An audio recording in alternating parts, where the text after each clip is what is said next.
success.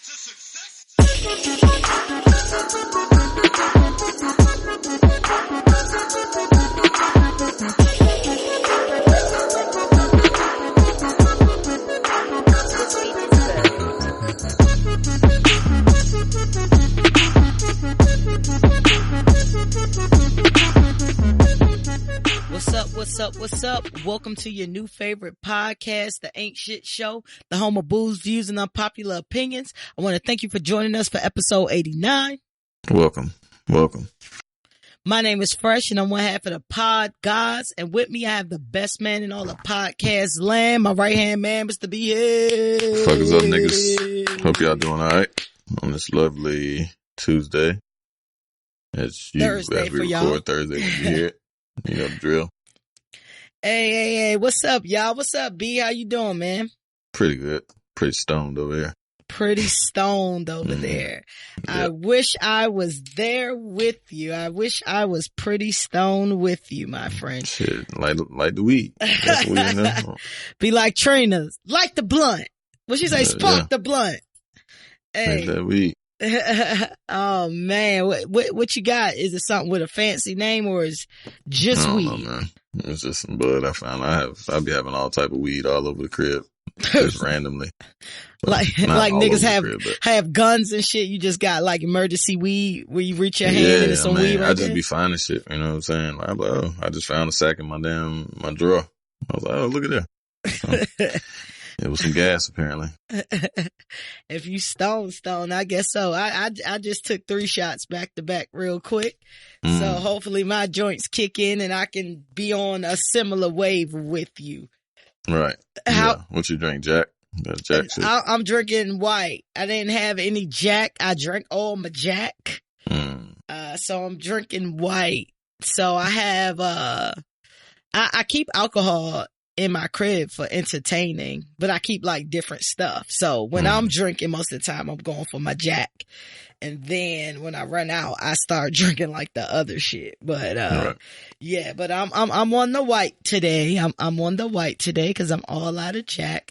And, interesting enough, it doesn't take a lot to drink a bottle of Jack. Like I drank like a bottle of Jack in like 3 days A fifth? this weekend. Yeah. Oh, yeah. By yourself? Over the course of the weekend. Yeah. Hmm. Yeah. But I was active all weekend. Like, you know what I You mean? got But a I flask guess, and shit? no. Well, I do have a flask. Let me take that back, but I didn't have it in a flask Gotcha. or whatever. Yeah, I had it, with me, in the car. Flask is some of the coldest shit ever. Like, they just always look cool. I don't know. Do I always they? thought them shits look cool to me. Yeah, You don't have no ever since I was flask? a kid. Yeah. Nah, I ain't. Maybe I do. I don't know. I got so much shit. Like, just random shit. Who knows? I probably do. I'm sure. I just don't be fucking with it if I do. I actually have a couple flasks. Like last year, you know, when it's time where all the alcohol have like their gift boxes. Oh, and yeah, they shit, come with them you know what I'm shit. saying? Jack, that was one of their things last year. So I got probably like 4 of them. I give them away because I had so many of them. And then I got a flask for my birthday. And then I have another flask that I think somebody else bought me. So I don't think I've actually ever purchased a flask myself. Let me take that back. So I went on Amazon a few weeks back and bought a bunch of plastic flasks. Bro, Amazon is fucking ridiculous, man. The That goat, shit is bro. a wormhole. You talk about YouTube videos. You be on fucking Amazon looking at all type of random shit that you have no idea or no business buying. That shit is crazy. That Bruh. fucking Amazon shit will reel your ass in. That nigga changed the world. Facts. Fucking No, Jeff he did. Bezos. That's why I was telling you to listen to that podcast, Land of the Giants, if you into Oh, I that forgot type of to. stuff. If you into that type of stuff, it's crazy because like and I saw a discussion about this recently. Like, it's crazy because like in order for you to like be a billionaire, like somebody's gonna have to suffer. Oh yeah, for sure. You know what I'm saying? So Yeah, like that it's shit some heads crazy. roll. Like, that's a fact. Like, you have to have some sort of unscrupulousness in order to get $1 billion. Yeah, Like- man. You know, that nigga was worth like $130 billion, like by himself. Like, Mm-hmm. what the fuck? Just gave his wife like 60 and still super duper It's fucking good. still good. Like, and That's crazy. That's so much money. still good. That's so much money. Like, you can literally do whatever the fuck you want monetary, like at any time. You could spend $1 million a day and still be strapped. Bruh, what? Like, do you know how many lives you can change? nigga. Like, do you But know, like, like, what do you I would do, have like, a, if you, like, say you're not changing lives, right? So say you just got $1 billion. Like, what do you do on a daily basis, right? Like, just, like, I get up, you know, I mean, obviously I don't have to go to work, but I mean, he still has to work, but like, probably not when you got $1 billion. You just run, like, you just check a few emails and keep it moving. Like, I seen Puff say one time, he was like, that's why I got all this money, so I ain't got to work. You know what I'm saying? Like, I'd pay y'all motherfuckers to work and just report back to me and shit. So I'm thinking, like, on a daily basis, like, I go get gas and shit. And like, I go get lunch, I go get gas. you know what I'm saying? And then like on the weekends, I might go to the mall and buy something. But like when you're a billionaire, like you really like, what is your, I need to find out like a everyday routine of a nigga. Like, do you just go grocery shopping and shit? Nah, you know what I'm saying? Like random everyday your life shit, or like do you ball and do mad extravagant shit at least 3 or 4 times a week? You know what I'm saying? Like you can really afford to do that. I think like, all right, so like Jay-Z has $1 billion, right? I think like when you have $1 billion, right? Or especially in a person that's like in Jay-Z category where this is new money. You know what I mean? You building generational wealth, whatever. You still probably got that grind in you to just keep making more money, right? But I think like when you got Jeff Bezos money, when you got 160 of them things, like it's crazy for you not to do extravagant shit. Every day, though. You have, like, every way. minute of the day, you have to be fucking doing some wild ass, fucking expensive ass shit. Like, every day. Like, you can afford to do some shit every minute of the day. Like, if you ain't sleep, you can afford to do, like, you can have, like, 7 masseuses on your body all at one time. Like, just walking around with you, massaging the fuck out of you. You can have somebody like the royal penis is clean, your highness. Like, I mean, that goes without saying. I'm talking about this. Like, you can have anything. Oh, bitch is definitely bathing me. Like that goes without saying. Like, I'm taking 7 baths a day. You see what I'm saying?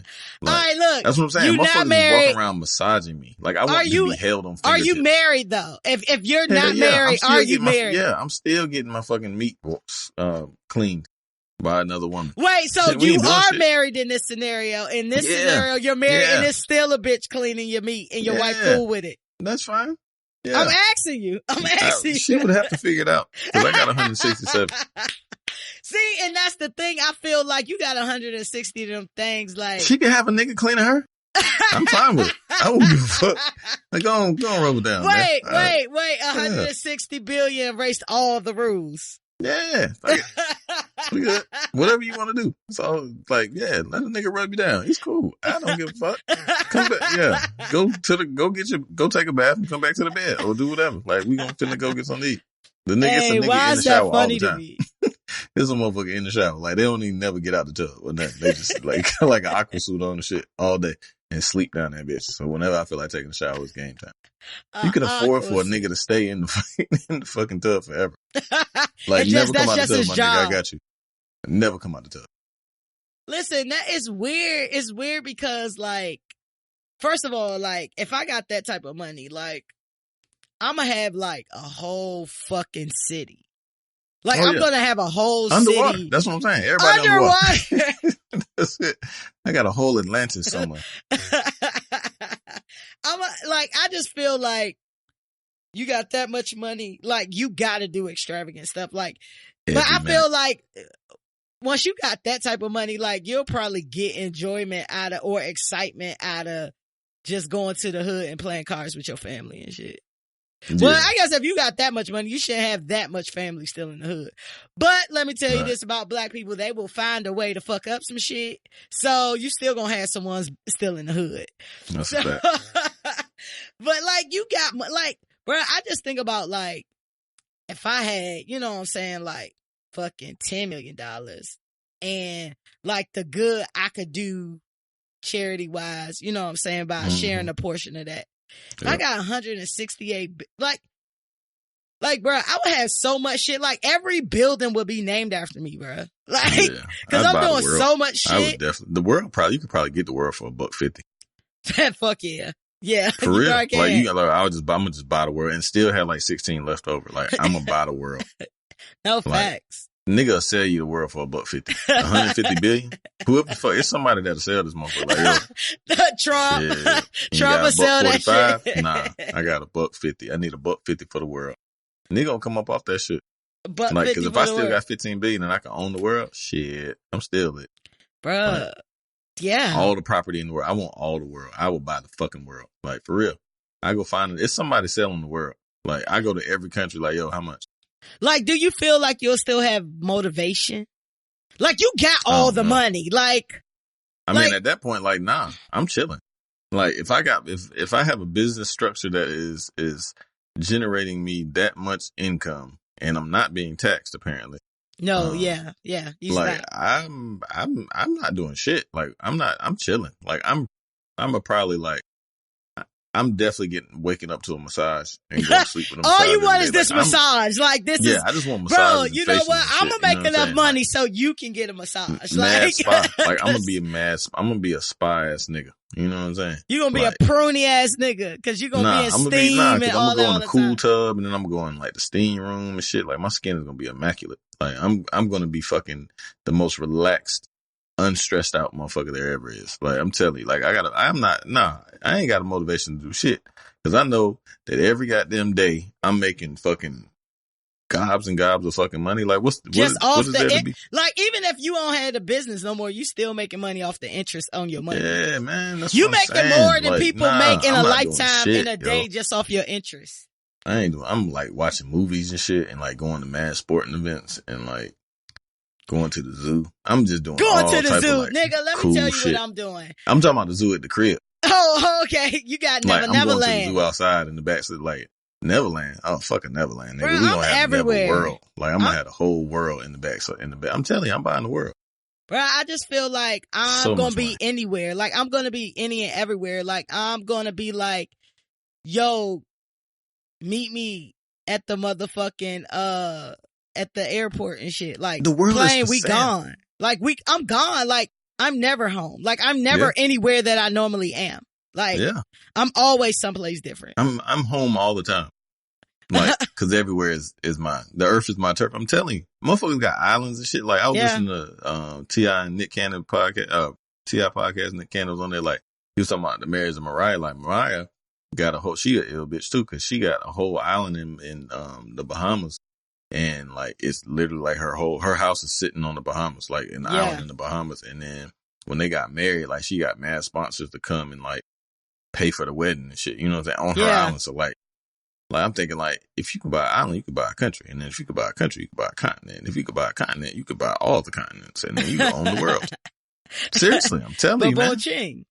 Yeah. Like, it's just, I don't know. And I don't want to own the world, but I'm definitely going to have me a whole motherfucking city, and I'm going to have an island. So, you know, and for my city, like, it's basically going to be like my fucking city. Like, I'm having motherfuckers live there, like family, friends. I'm building like all types of shit there for people who ain't got shit. Like, nah, I'm gonna have a whole shit. Now, am I gonna live in that city? Maybe, maybe not. I might just go visit, but it's gonna be some shit on the map called Freshville. You know what I mean? Like, you know what I'm saying? Podgodlandia, some shit. Like, it's gonna be some shit, bro. But like, I just can't see myself not doing a whole bunch of good with this money. So even though I'm living out here, but I ain't doing shit. I'm gonna be out here making live. I might feel horny one day and just like, you know what I'm saying, feel frisky and just do mad shit, like drop some money off somewhere. But I ain't. That's it. Like, I'm just goddamn chilling. I'm gonna slide. I'm still writing it off on my taxes though. Don't get it twisted. Yeah. Oh yeah. you gotta write it off on the taxes though. Yeah. You know what I mean? Like, give $1 billion away a year. So you gotta pay niggas $1 billion. But listen to that Land of the Giant shit. It's hella like informative, and it's hella like innovative, like how he decided to go about shit. And he also very crafty with the money as well. You know what I mean? Like, cause he don't get no fucking taxes. Yeah. Like, the shit crazy. So it like builds you up and then it basically be like, so this is why this shit is kind of evil. You know what I mean? Like, I'm like, damn, like, no matter what you do in order to get that type of money, you gotta, you know what I mean, do some shit. That's what, on Van Lathan, Miko Grimes, funny looking ass was up there, but she was saying that she was like, every billionaire, it's a million casualties under every billionaire's feet. And I'm like, yeah, motherfuckers definitely got to chop off heads, you know what I'm saying, in order to get where they got to. Yeah. She was like, and I was like, yeah, that shit was real when she said it. I was like, yeah, you gotta be unscrupulous. Yeah, you want to think that it's not, but at the end of the day, like it's always tied back to something. You know what I'm saying? Like they getting over on other business people. They got child laborers. They got blood diamonds. They got, you know what I mean? Like somebody got to suffer. You know what I'm saying? And I would love to meet like, you know, like a billionaire that don't have like no gray clouds over them, but that's hard because even if we think about our couple, you know what I mean? We don't have a lot. But the couple that we had, Oprah, all them motherfuckers, they all got shit too. You know what I'm saying? Yep. Like, where shit ain't quite looking right in the light. You know what I'm saying? But, that shit crazy. But listen to that when you get a chance. What you been up to though? How was your weekend? It's pretty good. I ain't do shit. I just watched movies and got stoned. With this anonymous weed all over the house? It was fucking common theme around these parts. But yeah, I ain't do shit, man. I watched, you seen Bohemian Rhapsody? Nope. That shit is good. It's sad. I keep hearing that joint is good. It's about that group, right? Yeah, Queen. The rock band called Queen, yeah, who has fucking hits goddamn galore that I didn't even realize. Like, I wasn't familiar with the group itself, but they got fucking We Will Rock You and, man, them niggas got, like, they got, like, super goddamn hits. They go through their story, and their lead singer was gay, and he ended up dying of AIDS and shit, and, so it's kind of sad, you know what I mean? Because he was going through like the whole shit, and it's a good ass movie. For those who haven't seen it, shit good. I've heard from quite a few people that's a really Frankie good Mercury. movie, and I was just like, I don't really know a lot about them or whatever to watch, but you I heard know the music though. Once you hear them shit, like they got 10 songs that you know for a fact. Like, oh, that's who's saying that. Oh, that's who's saying that. Damn, I didn't know that. Like, what is it on? It's on Netflix. Where is it? I saw it on HBO. Oh, HBO. I still don't have an HBO password. I was about to say, that they say that other movie is good too about, Indian nigga who everybody forget the Beatles and they think he, wrote the Beatles song. I think it's called Yesterday or something like that. Yeah, I heard of that. People say that joint good too. Like people who not even, you know, like fans of the Beatles. Cause I can't necessarily say I'm a fan of the Beatles. But I heard that's good too. I was wondering if you saw that. But no, you recommended Bohemian Rhapsody. Bohemian Rhapsody was dope. I enjoyed that shit. Like, I just kind of stumbled on the shit because I was trying to find some shit. I was watching this other shit on HBO called Righteous Gemstones with, John Candy and fucking the white dude from, John Candy. Eastbound and Down, Kenny Powers. I forgot his name. But, his real name. What the fuck is his name? I don't know. That shit funny as hell. It's like about like the church and like these evangelists, like these white evangelists in the church and shit. And that shit funny as fuck. But How old is it? It's new. With John Candy? Not John Candy. What's the old man? Roseanne. Yeah, my bad. What's Roseanne? Yeah, recipe of John Candy. That's my nigga. That was I was like, John Candy? Like Blast from the Past like a bitch? Roseanne's husband name? Dan Connor. What's his real name? And I know his name too. Me too. I just can't think of it. But it's him. Not John Candy. Okay, and what's the name of it again? Righteous Gemstones. That shit funny as hell. I was watching that, and then that shit went off. So I was like, I was just scrolling through the movies. I was like, oh, Bohemian Rhapsody. And I had heard so many people say some shit, like dope shit about it. I was like, fuck it, I'm gonna watch it. And shit was good as long as a bitch. About 2.5 hours, but shit good. That kills me. John Goodman is who you talking about. John Goodman. I knew it was a John in there. Long. Is it long where you know it's long? It ain't 2:30. It's about 2:15. Anything over 2 hours be killing me. Nah, but it's entertaining though. It's good. That's what I'm saying. If it's a good, you know what I mean? Like, if you don't notice the time, that's different. Then when you look up and you like, damn, this shit's only reason I noticed the time because it was late as fuck. Like I started watching shit like 1 o'clock, so like 3 o'clock. Like shit, I'm tired as fuck. Got you. But it was good though. Well, my weekend was pretty good. I can't even lie.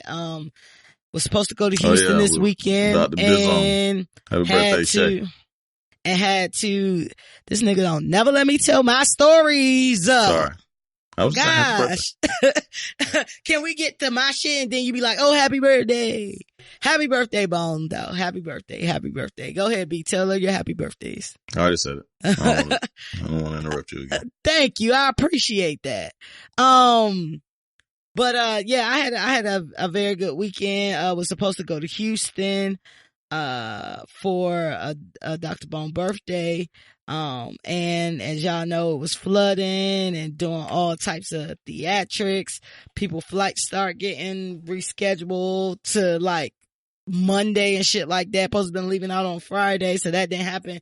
So we ended up pivoting, and they came down to Atlanta, and we just, you know what I'm saying, did the city right, man. We had a good ass time and partied like a son of a bitch. So it was a great pivot. And, you know, we had a very good time. That's cool. They stayed with you. It was a girls trip to that and Max. Oh, okay. They did. But yeah, I mean, we had a really good time. And, I also want to, shout out to Sherrod Simpson, the owner and founder of God is Dope. I am cool with Sherrod. But you know, we cool, like, you know, when you see people, you know them, you say, hey, what's up? Proud of you, black man, doing your thing. You know, God is Dope is a clothing company here in Atlanta. And homeboy, you know, started this business, like selling t-shirts on the street and shit like 2-3 years ago. And now he's a multi-millionaire. So shout out to Sherrod. I was having some issues cause I ordered some shit online for like some family members and shit. And the shit just all went left. Didn't get my shit. I'm trying to communicate with customer service and shit.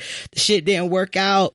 And, I didn't even know like that he knew about what was going on like personally. And so I'm just walking up the street and he just rolled up on me. I just see this dude walking up on me like real fast. So I turn, I look on defense, like, what the fuck? And he like, yo, what's up? Like, something happened. Like, tell me what's up. Like, what happened? What's good? You know, whatever. So I tell him, you know, what's up? And he's like, oh, nah, like, that's unacceptable and shit, right? So he was like, yo, like, he take me in the store and shit. He just tell the girl, like, hook her up. I'll be back. I gotta go get my hair cut. Like, hook her up. You know what I mean? And like, got all my shit. You know what I mean? Got more shit. Like, it was crazy, but you know, I was having a problem because I'm like, it's hard, like just trying to support black businesses and shit. But shout out to him for, you know, just for going above and beyond and shit like that, because I'm sure it's the show, nigga. We can do that. He said he would be on the show too. He did tell me he would be on the show. Send me a shirt. Want him on the show. Niggas that's some black ass shit for you. You know, I mean, hey, other podcasts got sponsors. They be getting underwear and shit. Nigga, goddamn, come through. Facts. You got a lot of entrepreneurs over in motherfucking Raleigh, Durham with shit. They need to hook us up not too. Like Just God though. That shit hard. Niggas be having that bullshit around this motherfucker. I saw a video. What's funny is it Just God? Is that the Just God shit too? Sorry to cut you off again. Is that Just God? Is that the same shit? Yeah, it's the same brand. Oh, okay. God is Dope. They be having this shit that say Just God. Yeah. Fucking genius. Yeah. So it's funny because when I was like looking up like the customer service shit and all that, I stumbled onto like this video, and this dude posted a video basically like, oh, I'm not trying to be messy, but I just need to expose God is Dope. So you are trying to be messy. Yes. Appropriating Christian culture. And I asked them, you know, is this a Christian company? And they never say they're a Christian company. And when I asked them what God, they say any God. Like, y'all appropriating church culture and Christian culture, and y'all ain't even a Christian like company. Y'all own God? Is that That's what I said. I'm like, what the fuck? Like, get the fuck out of here, blood. Right. I was looking at that video like, I just wasted 5 minutes of my life. God. Niggas be trying to own you know niggas ain't shit if they try to own God. But if you think about it, that's really what religion is. Like they're selling you their version of God.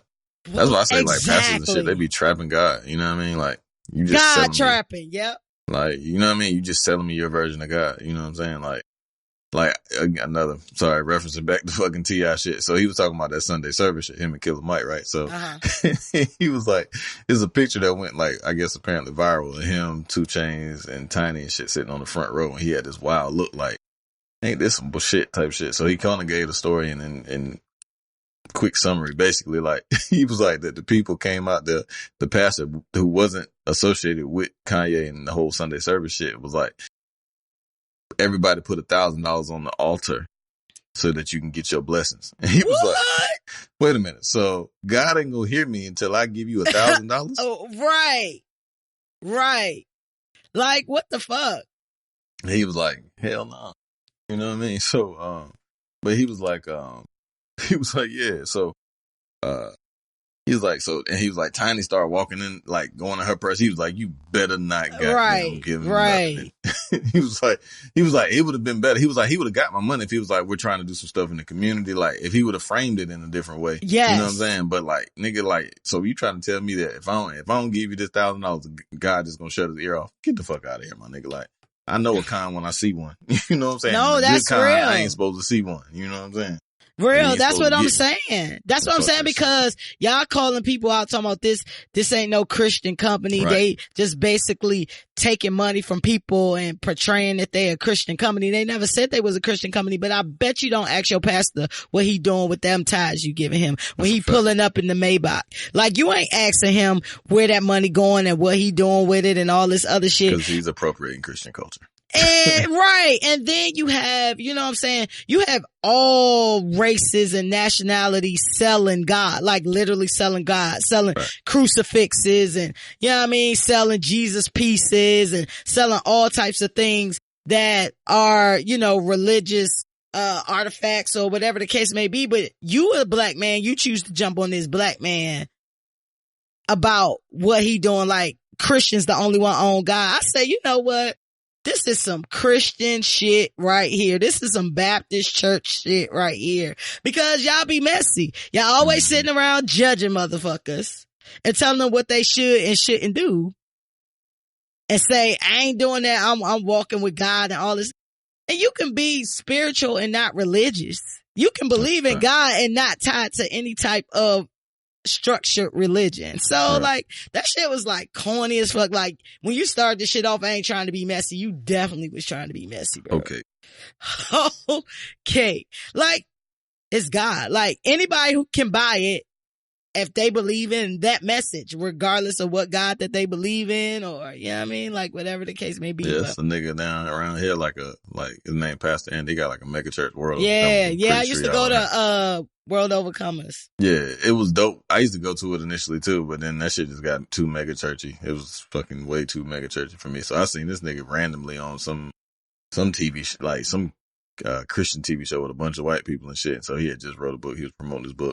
And like so on the scroll thing, like it was a membership to the fucking shit, the televangelical list. I don't think I said that right, but you feel me? It was a membership for that. And then when Pastor Andy was like, you know, when the shit was going off, he was like, you can make a small donation for $25 to get, nope, the book costs $25. This ain't no fucking donation. I'm not donating to get a book. I'm fucking paying to get a book. Man. Like, don't fucking try to piss on me and tell me it's raining, my nigga. Like, that's the shit that I don't fuck with. You know what I'm saying? And that's why another reason I stopped fucking with that church. Like, cause everything, like, you know, they had the little, the church notes and shit, and like, you know what I mean? Like, we're doing this and we're doing that, but everything that they were doing cost mega bread. You know what I'm saying? Like, it was always a fee for some shit. Like, damn, what the fuck? You know what I mean? I'm straight, my nigga. Like, I'm cool. Like, I'd rather them. I like Pastor Andy because he was young, you know what I'm saying? And he was relatable as a motherfucker. Yeah, like, so I would go every now and then, but I'm not a church person, you know what I'm saying? Like, I'm not a structured religion type person, but I just think of, you know, like church more so as a motivational talk. You know what I'm saying? The best part about church for me is the music. Like, cause you can't, you know what I mean? Like, you can't do nothing with that. Like, you can't, like, that shit is, every time, like, when I go to church and there's some good music, like, I start crying immediately. You know what I'm saying? Cause like, it just touches me, and it's, like, I'm just, like, that's the spiritual aspect. Like, I feel like God is in the presence, like, via music. You know what I mean? And words, I've never cried over a sermon or no shit, but like, I don't be boo-hooing crying, but like, you just think about your blessing. Me personally, this is me. When I hear music, like gospel music, and it's just like amazing, you know what I mean? And they had some great choirs and shit up there. That's when I would get more touched than anything, you know what I'm saying? Cause I just think about like all the blessings and all the fuck shit that be going on and shit. Yeah. And that shit just gets me emotional, you know what I'm saying? All the fucking time. Like always since a kid, you know what I'm saying? Cause I used to go to church as a kid and all that other shit like that. And my dad used to play like a bunch of like gospel music and stuff like that, still to the day actually. But like Mahalia Jackson and like I know more music than I do pastors. You know what I'm saying? Like facts. That shit is just it resonates with me more than, you know what I mean, like a nigga hustling and shit, because I think it's just more pure. But teach his own, you know what I mean? Whatever makes you a better person. I've never happy cried, so I've never gotten emotional because I was happy. So that's always been my thing. Like, I want to know what a happy cry is. I don't understand the concept. Like, I relate crying to sadness. So I don't know what's wrong with my biological setup where I've never happy cried. Like, don't get me wrong. I've been completely happy and overjoyed and ecstatic and all of that, but not to where tears have come out. It's like emotion. Yeah, I mean, it's still a happy cry, absolutely. But like, I don't know. It's just like, I guess it's just the emotion. I mean, I'm an emotional motherfucker anyway. So, you know what I mean? I don't know. That shit, like, music does that to me. Like, certain songs just like take me to a certain spot, and that shit will just be like, damn. You know what I mean? Do you ever feel compelled to, like bring your kids up? No, not talking tongues. Do you ever feel shouting the aisles and shit? Nah. Compelled to, you know, give your kids like a church experience where they kind of like raise them I want them to, you know what I'm saying? Like, I want to, but then not really, you know what I'm saying? Cause I don't want to, like, cause I don't go. So like, I be wanting to, you know what I'm saying? But like, not really, you know what I mean? But it's crazy because last time I went to church was with my dad, and, for Father's Day and shit, my kids like enjoyed it. They just enjoyed you know what I mean, the show of it, and like just, you know what I mean, all the black people congregating together, and you know what I mean, like shit like that. So the sense of, you know, the community, but like my daddy's church, you know what I'm saying? Like it's a bunch of older people, and then like the main pastor. I can't do them churches. I mean, I can go, but it's still like, it's nice, but it ain't like the congregation. Like a lot of the congregation outside of like your World Overcomers and shit like that, well, at least the churches that I've been to don't really have like a crazy young population. You know what I'm saying? Like, yeah, cause I think like the youth is for whatever reason is getting more away from the church. You know what I mean? Yeah. Like, I think like basically like our generation and younger, like, don't really mess with the church like that, because at the end of the day, like, I just feel like, you know, anything you can go to school for and get a degree in and then make a job, like, that's a job. Like, that ain't no calling. Like, if you, I don't want to, let me take that back. That is a calling. I would say it was a calling. I would say that if you are going to be a preacher or a pastor, then that book is the only thing you need in your trust in God. You know what I mean? Like your belief in God. Like, I feel like church is just too much of a business, period. I feel like there's more hustlers out here and snake oil salesmen than genuine people. So I appreciate the pastor who goes from small church to small church and preach their word, versus these mega church niggas on these private planes and all this other shit, collecting all this money, making you show your W-2s before you join their church and send them motherfucking eviction notices and pulling up in Maybachs, and your daggone sweet Aunt Ethel out here eating motherfucking cat food so she can afford her tithes. And you know what I mean? Like, why everything y'all do, y'all going to Africa when it's motherfuckers right here that ain't got shit. You know what I'm saying? Like, no disrespect to Africa, people gotta look out for them too. But every time I'm at a church, it's like, we going on a missionary trip to Africa. We going on a missionary trip to Africa. We need more money for this. We need more money for that. Like, I feel like, you know, pastors, preachers, all them, it's fine for you to get a salary, but that salary shouldn't grow just because you now got a mega church. You know what I mean? Like, that money should go back into the community. Yeah. Or the community that you serve. You know what I'm saying? I don't know. It's just all a big hustle to me, dog. Like, that's a fact. It's all a big hustle. And you know what I'm saying? I just feel like from religion, period, like, can't nobody tell you how to worship God. Religion is just a structured set of rules to tell you how to worship God and how to best get you into the good place. You know what I'm saying? I feel like God is in everybody and it's your conscience. So like, whenever a motherfucker, like, whenever you, like, hear your innermost thoughts. That is your direct portal to God. That is my fucking, yes. that is my Yes. way of interpreting it. You know what I mean? Like, everybody has a conscience. You know what I mean? And everybody talks to themselves out loud or not.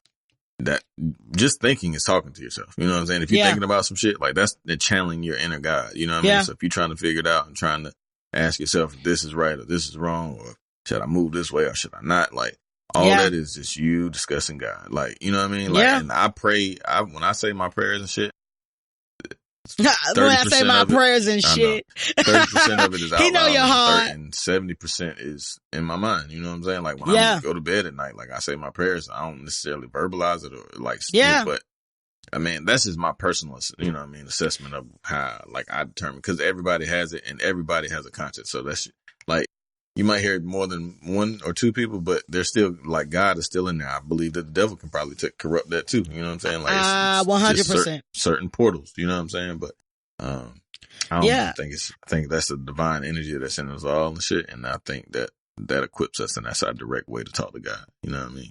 Yeah, I agree. I think stance out here. I think God is energy. I think that's a fact. I think God is, like you said, I think God is everything around you, and every, it's in your thoughts. It's when you asking for those signs and then you see those signs. God is leading you to your callings and leading you just throughout your day. You know what I'm saying? Like, look, I don't think it's a day that goes by like, I don't be like, thank you, God. Like, thank you. Like, because, shit be happening all the time. You know what I'm saying? You could just be going across the street, then the fucking car speed by. You know what I mean? You just like, damn, if I was like, motherfucking 1 second earlier, I would be on the pavement right now. You know what I'm saying? But like all things, you gotta listen to God, but I definitely also believe that there's a devil out here as well. And you gotta be able to spot them motherfuckers as well. You know what I'm saying? And when that devil and that God on your shoulders, some people choose to listen to the other one. And then they wonder why they life like it is. You know what I'm saying? Like, people constantly put out bad energy into this world and then wonder why you getting all this bad energy back. You know what I'm saying? It's a fact though, Jacko. Speaking of bad energy, white supremacists officially been added to the terrorist groups by Homeland Security. Yeah, I saw that fucking time. Yeah, we just had to kill, like, people for 400 years. Right, exactly. Like, I commented on that shit, I was like, that shit retroactive, because I know a couple people that fit the mold. I know a couple people. And today is National Voter Registration Day. So you registered to vote? Vote locally and shit. You know what I mean? Like, they got the primaries and shit, I believe now. Some shit local is local government, local elections going on in Raleigh. I'm pretty sure everywhere else, and where you live. So check it out. Vote locally. That shit matters more. School boards, mayors, fucking councilmen, shit like that. Yeah, vote. Do all the voting. Like, do all the voting for sure. The voting. But like, definitely to impact your community and things that work for you, you gotta get your school board elections and get all that shit, because that shit affects you more than a global or a national level. Which, I mean, still affects you nonetheless. Still trickle down politics too, but just vote. Goddamn. Vote. Cast your net wide. Vote. Don't give me that bullshit about vote not count. Like we said, I feel like we said this last election, or, you know what I'm saying? Vote for the right to complain at least. You know what I mean? Like, you can't not vote and complain as well. Have you heard about this, Facebook dating? Mm-mm. So Facebook, because that's another thing. So data is king. Amazon is not a fucking retailer. Amazon is a data center.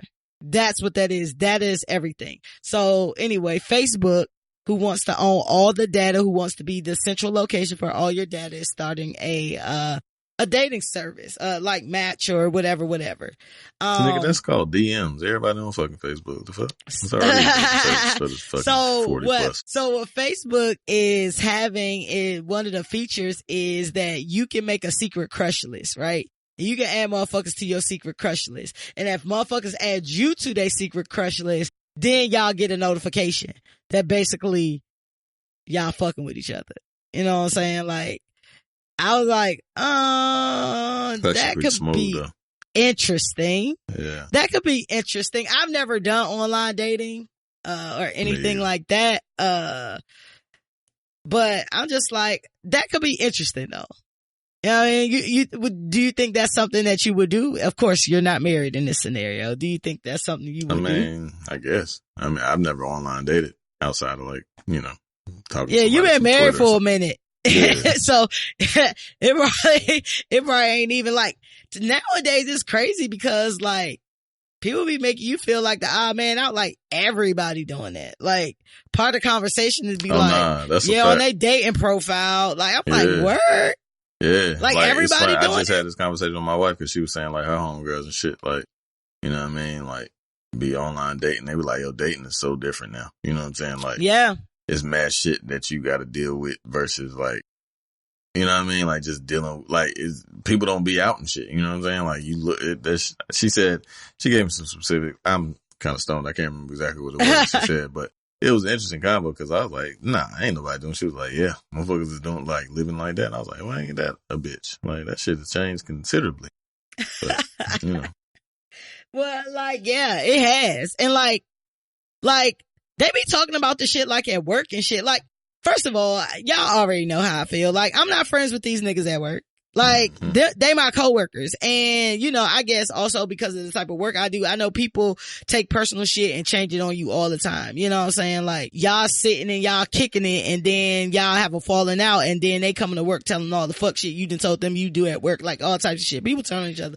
Plus, I work with a bunch of white people that I have nothing in common with. So, that's another reason. But, like, in their regular conversations, they be talking about the single ones be talking about like their dating profiles and shit like that. And I be sitting there listening like, what? Like, she was like, yeah, I'm trying to do another picture for my match because I need something that looks cute, but not too slutty. But like, I was like, oh my God. That shit, niggas be setting bait. You gotta set the bait so you can get it. But people be getting mad weirdos like, I mean, like the weirdos wouldn't usually talk to you if you were in the mall and walking around, but now they have the option to say whatever the fuck, and then that might land because you might like a weirdo. You know what I'm saying? Like the gumption to be able to talk to a person, specifically men to women or however women to women or whatever, like, or men to men, whatever. Like, the gumption to speak to whoever, right? Like, and the fear of rejection trumps a lot of shit. You know what I'm saying? Like that shit gets in the way of making. You know what I mean? Because like I said, you could be a nerd and not necessarily think that like a girl could be like incredibly gorgeous and very well could like nerds. You know what I'm saying? Like she can have a thing for nerds, but you wouldn't necessarily know just because of like optics being what they are. Yeah. And you get intimidated and then the social, and it makes, I mean, we all know that fucking social media's made fucking people weird. You know what I mean? Just it's awkward as fuck not even being able to like hold a conversation. You know what I mean? Especially kids and shit, because that's all they fucking do. Yeah.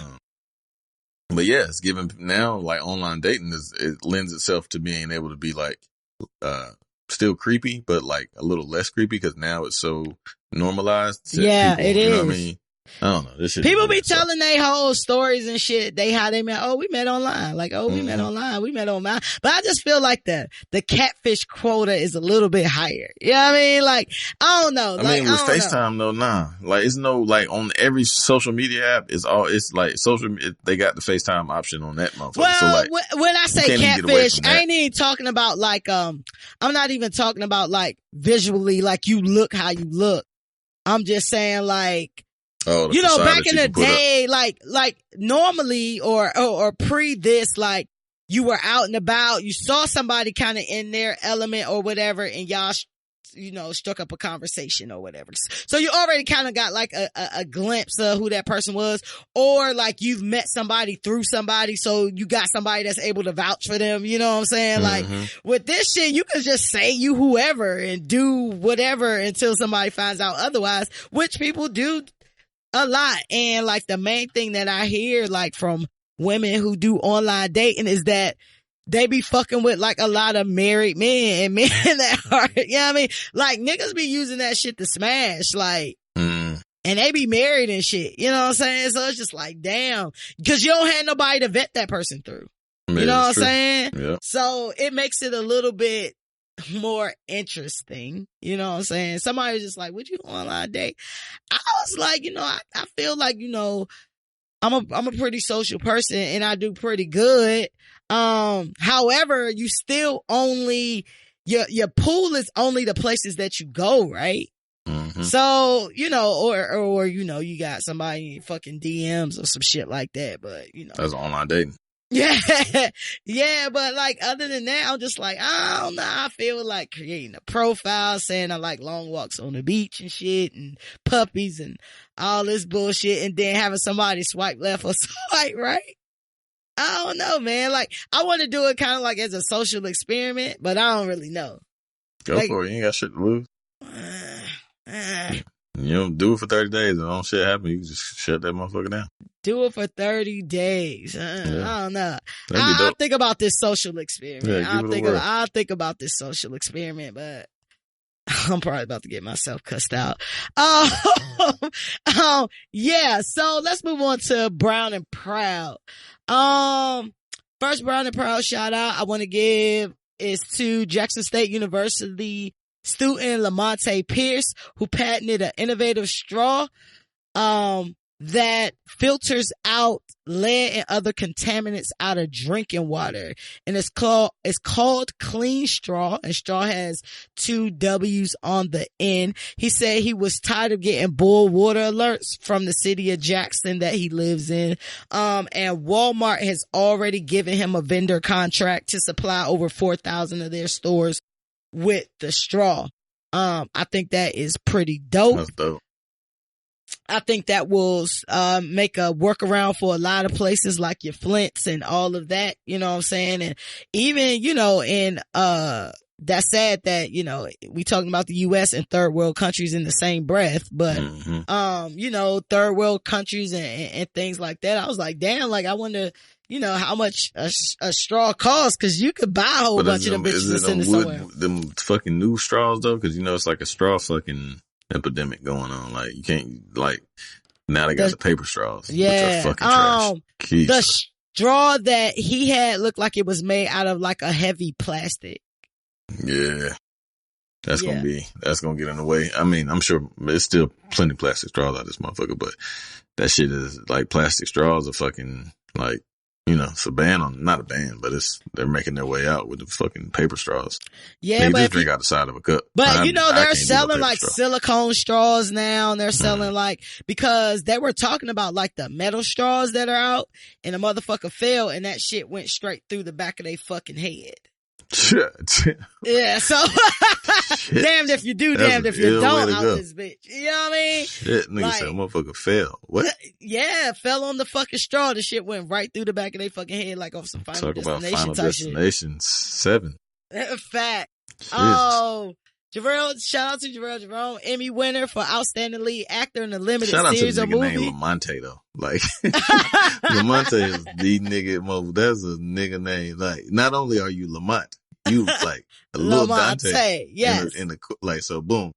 Let's do it, Lamonte. That's it. That's it right there. Hey, Lamonte is definitely a name my mama would like. It got a la and a tay on the end. She would be totally with that nigga shit. mama's name Shantae and his dad's name Lamont. Jarrell Jerome spells his name Jharrel.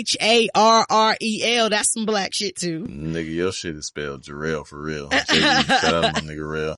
One of my best good buddies, his name Jarrell. And that nigga, you ain't Jarrell. Fuck out of here.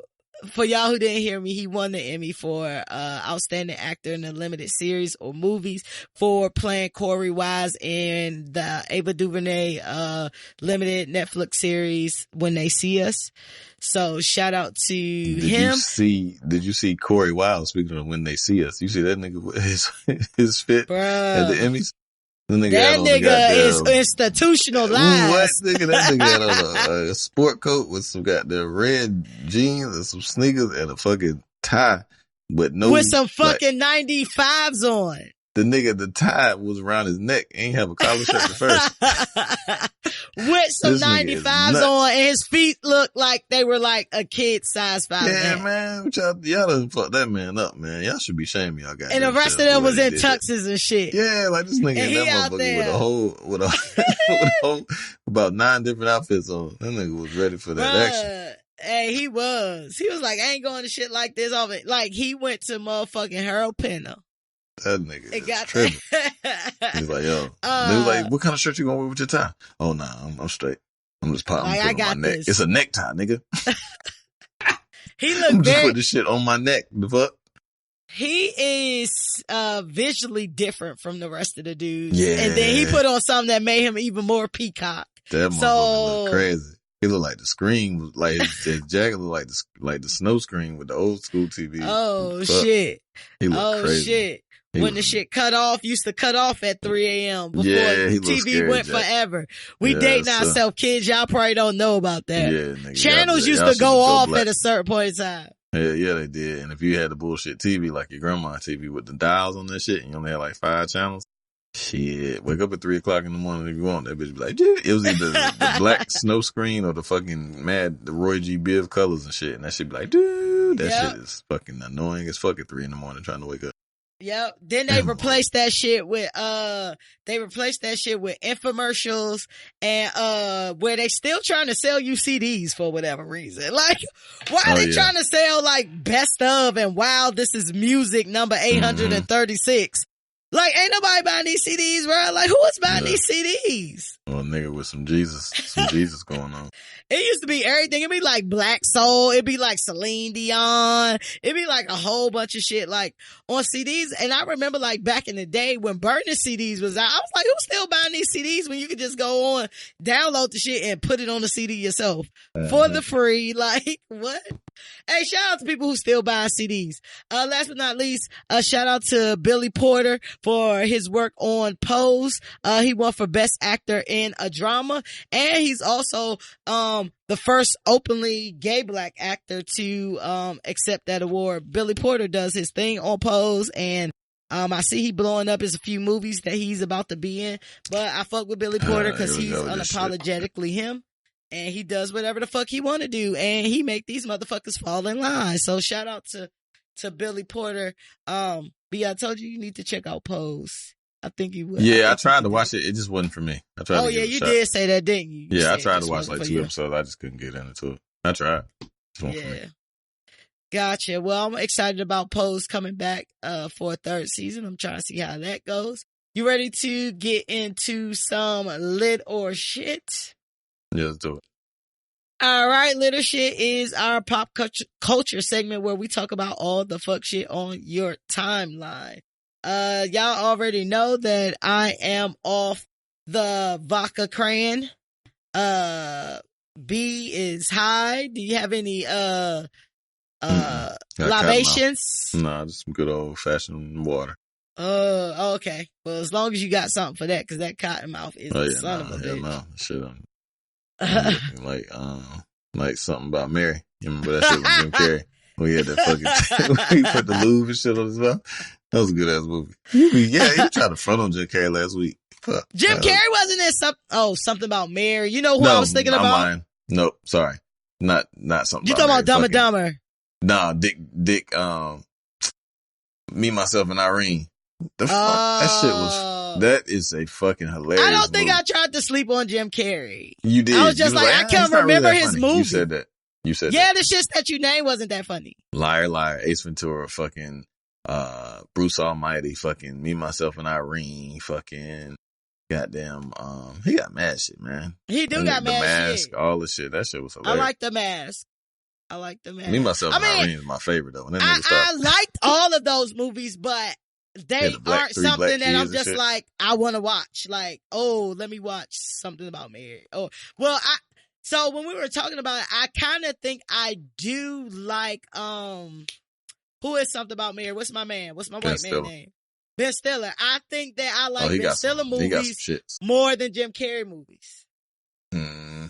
Got I the think he got Falkers more and, joint. and Me, Myself, and The- Irene. the Excuse me, Falkers. something about Mary. Something That's about about it, Mary though. is Meet the They about equal. Falkers. I think he got Dodgeball. more joints. Dodgeball is hilarious. Dodgeball is fucking hilarious. You ever seen Grandma's Boy? No, but I've seen previews for it. It's one of the funniest white people movies of all fucking time. That shit is fucking hilarious. You gotta watch it. If you ever get a chance to see fucking that shit, please watch it. Ben Stiller, Adam Sandler, Jim Carrey. Who you got your money on? Jim. You got your money on Jim? Hell yeah. I think I got my money. Yeah, Jim is more like he physical comedy. That motherfucker do all type of weird, crazy contortion there. I'm going with Jim. Yeah, I think that's what it is because I'm not really like, I like silly comedy, but like that's like, I don't know, like because Adam Sandler is goofy, but I think you're right about Jim Carrey, like relying on like his body and his facial pure T things funniness a lot. is Jim Carrey. Like Jim. The only one that really rivals him for me is Will Ferrell. Like just because of Talladega Nights and Old School. Like those two. I got Will Ferrell over all them niggas. Like I'm going to see a Will Ferrell movie before any of these niggas, bro. Like Will Ferrell is the GOAT. Like yeah, I fuck with Will Old School Ferrell, and Talladega bro. Nights alone. Like Step Brothers is the Yeah, funniest shit. Like Step Brothers is my shit, bro. Like them two together is funny as hell. Step Brothers is my shit, bro. Like I will watch Step Brothers. Funny than Talladega Nights though. It is to me. Like that. I like Talladega Nights. Don't get me wrong. Talladega Nights is funny, but Talladega Nights ain't in my top 5. Wow. But, Step Brothers, and Superbad are like my top 2. It's fucking hilarious. Comedies. Like that shit. Now that shit. That is possibly the greatest white people movie of all time. Like, okay, see now we bonding. Now we getting there. Now we getting there. Like, he was in the party and the nigga was like, "These eyes." That's my shit, boy. These eyes, bro. When the joint come on, funny as shit. I love that shit, boy. That's my shit. Bro, when they take motherfucking McLovin out with the cops and shit, and McLovin telling like his story and shit. And bro, that shit funny. Like from the time this shit come on, where they talking about, so what porn sites did you subscribe to for the year? Like, but I like Vag-tastic Voyage, but they don't actually show dick going in vagina. Like, I like, hey bro, that shit is funny. That shit aged well. Man. That shit like 20 years old at this point in time. I know that shit funny as hell. I watch this every time that shit come on. I'm watching that. All right, now we with the shits, because that's something I will sit and watch. Like that shit on. I just stop what I'm doing and just watch that shit. Superbad and Talladega Nights for sure. Definitely getting some burn. And 90% of the time watching Old School when it come on. Like every time. Depending on what part it is. Like if it's a part that'll draw me in, then I'll stick with it. Yeah. That shit still goes. Man, shout out to Jonah Hill, man. For sure. And what's the boy name? He about to play the Penguin in the new Batman. They said Jonah Hill. That shit gonna be dope. I heard. Oh, the Joker come out this weekend. I'm going to see that. I got to see that. Yeah, I ain't really into that. But it's not. But it's not like the traditional Joker though.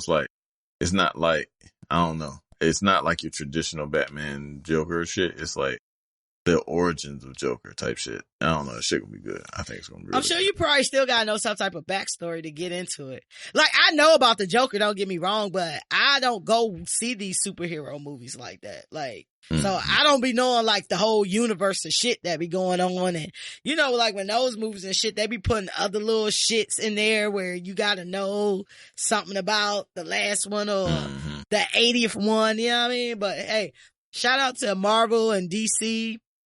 Them niggas making money. Shout out they making money. I don't know enough to distinguish the two, but all I know is y'all making money. So shout out to y'all for that. Let's talk about how my man Kevin Hart just can't catch a break, man. My man Kevin Hart just can't catch a break. So y'all know that I think we did not report this because we didn't do a show that week or something, but y'all know Kevin Hart was in a crash on Mulholland Highway in Calabasas a few weeks ago and underwent a major back surgery and is still recovering. Like he got several lawsuits that are going on. I think he is suing the car company because they're saying that the shit was a death trap. And then like the people who were in the car is kind of suing Kevin Hart. So not only is he home recovering, then story comes out that Montia Sabag, the chick that he did the sex tape with, is suing him for alleged intentional infliction of emotional distress, negligence, and invasion of privacy. She's asking for $60 million. Yeah, I countersue that bitch. Like, it gotta be some shit, man. You can't do that shit, man. Like, how the fuck did he, like, that shit is corny. Like, man, get the fuck out of here, man. Like, he's a married man. Like, yeah, I'm trying to inflict some fucking shame and shit. Fuck up, bitch. Like, who's shamed? Like, I'm the one who's walking, you know what I mean? Like, I don't know. I can't fuck with that shit. Fuck her. She should not get a fucking penny, and she should be forced to pay his fucking court costs. I feel like, I don't think that she should get $60 million, but I do definitely think it took two to tango, and you knew what you was doing. I feel like when you make that type of money, you make them type of decisions, you opening yourself up for people to use you. You know what I'm saying? You opening yourself up for people to, but you still gotta have some extort fucking, you. Yeah, but I mean, ain't that no shit honor still among don't mean thieves, it's right. bro. You know what I'm saying? Like, I ain't no honor among thieves. You cheating on your wife, you out here fucking a bitch that ain't even that cute. And you put all that, you risking it. And now this is what you get. You know what I'm saying? Like, my heart ain't bleeding for Kevin Hart with this whole situation. I think this whole thing is crazy. For sure, but my heart ain't bleeding for you. You knew what you was doing out here. Like, if you got money and influence and things like that, you gotta know that people are out here trying to use you. I mean, you was using her for some pussy, so it just is what it is. You know what I'm saying? Like, I just feel like you gotta make better decisions when you got money. You know what I'm saying? Because people are out here to get you. You know what I'm saying? So then when you come out and say, oh, like, I apologize, whatever, it was all on her. And she's saying, nah, it wasn't all on me. You know what I'm saying? Like, we both decided to do whatever the fuck we did. So that doesn't mean she should get any money. I mean, I'm not saying that means she should get money, but I'm not saying that means she shouldn't get no money. She shouldn't get any money. Like, what the fuck? For what? For having sex? I mean, her reputation is in this too. Her reputation. So she knew, but she was purposely willing to sleep with a married man. So what reputation? So why the man don't have no type of liability I didn't say he didn't, this? but he doesn't deserve, she doesn't deserve any money, and he wouldn't deserve any money from her. They had sex. I'm just saying when you put yourself out there, you know what I'm saying? When you in the water, you might get wet. You know what I'm saying? So you gotta make better decisions. Yeah, that shit doesn't have any dollar value to it. You know what I'm saying? Like, that's that for the shit court to has decide, though. morality value to it. Like, you shouldn't do that shit. You know what I'm saying? That's very but you don't true. have to put a fucking dollar on that shit. You know what I'm saying? You don't like, have to, but if a person do you wrong, you going for their pockets. You going for their pockets. I'm not saying it's not corny. I'm not saying that she shouldn't. I'm just saying you ain't about to get this amount of money, and he should definitely countersue. But I definitely feel like this is somewhere it took two of them to tango. Like, you knew he was married. He knew he was married. Yeah, man, he knew he was married, and then the shit came out. Yeah, so he both of y'all got to deal with that shit. She shouldn't get no money out the shit. You know what I'm saying?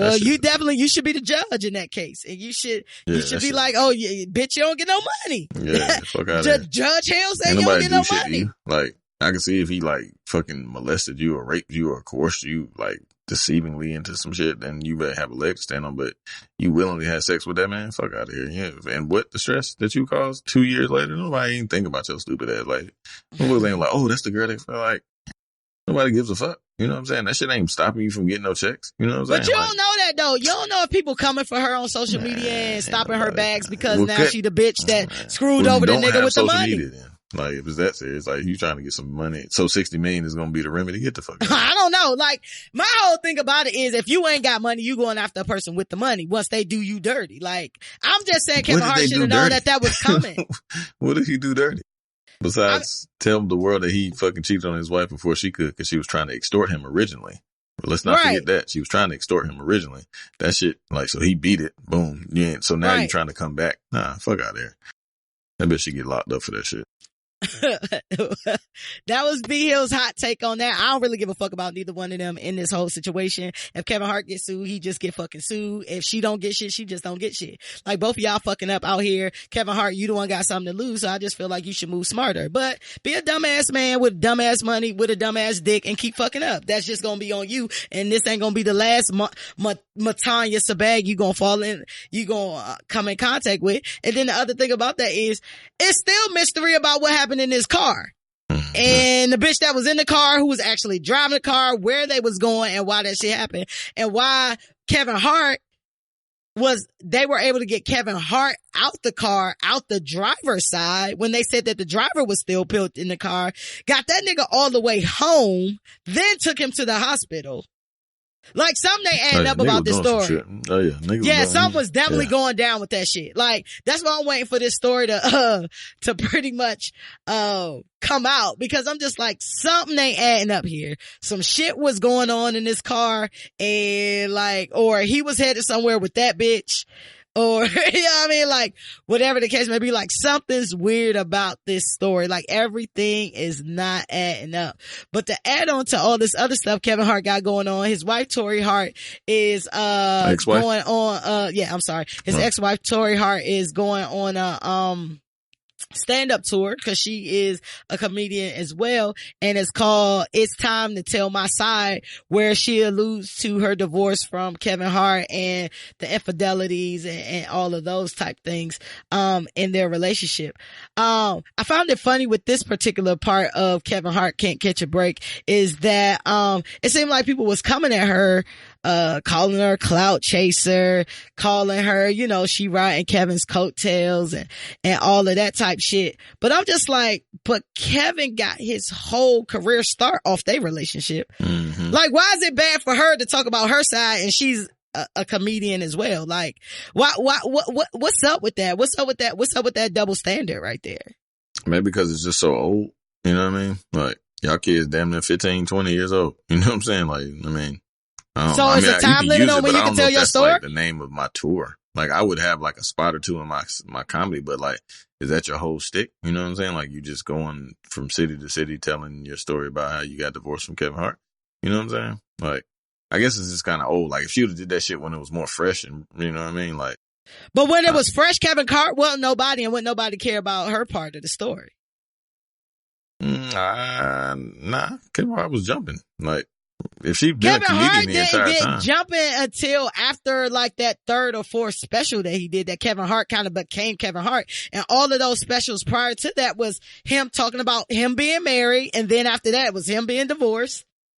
Yeah, so come out then. That was like, his funny shit. This shit was 10 years ago. Like, I just don't, I mean, you can, like I said, you can mention it in your special. Like, you know what I mean? Like, go over it, like, so have maybe a 10-minute segment of it. But like, why not go for the big name?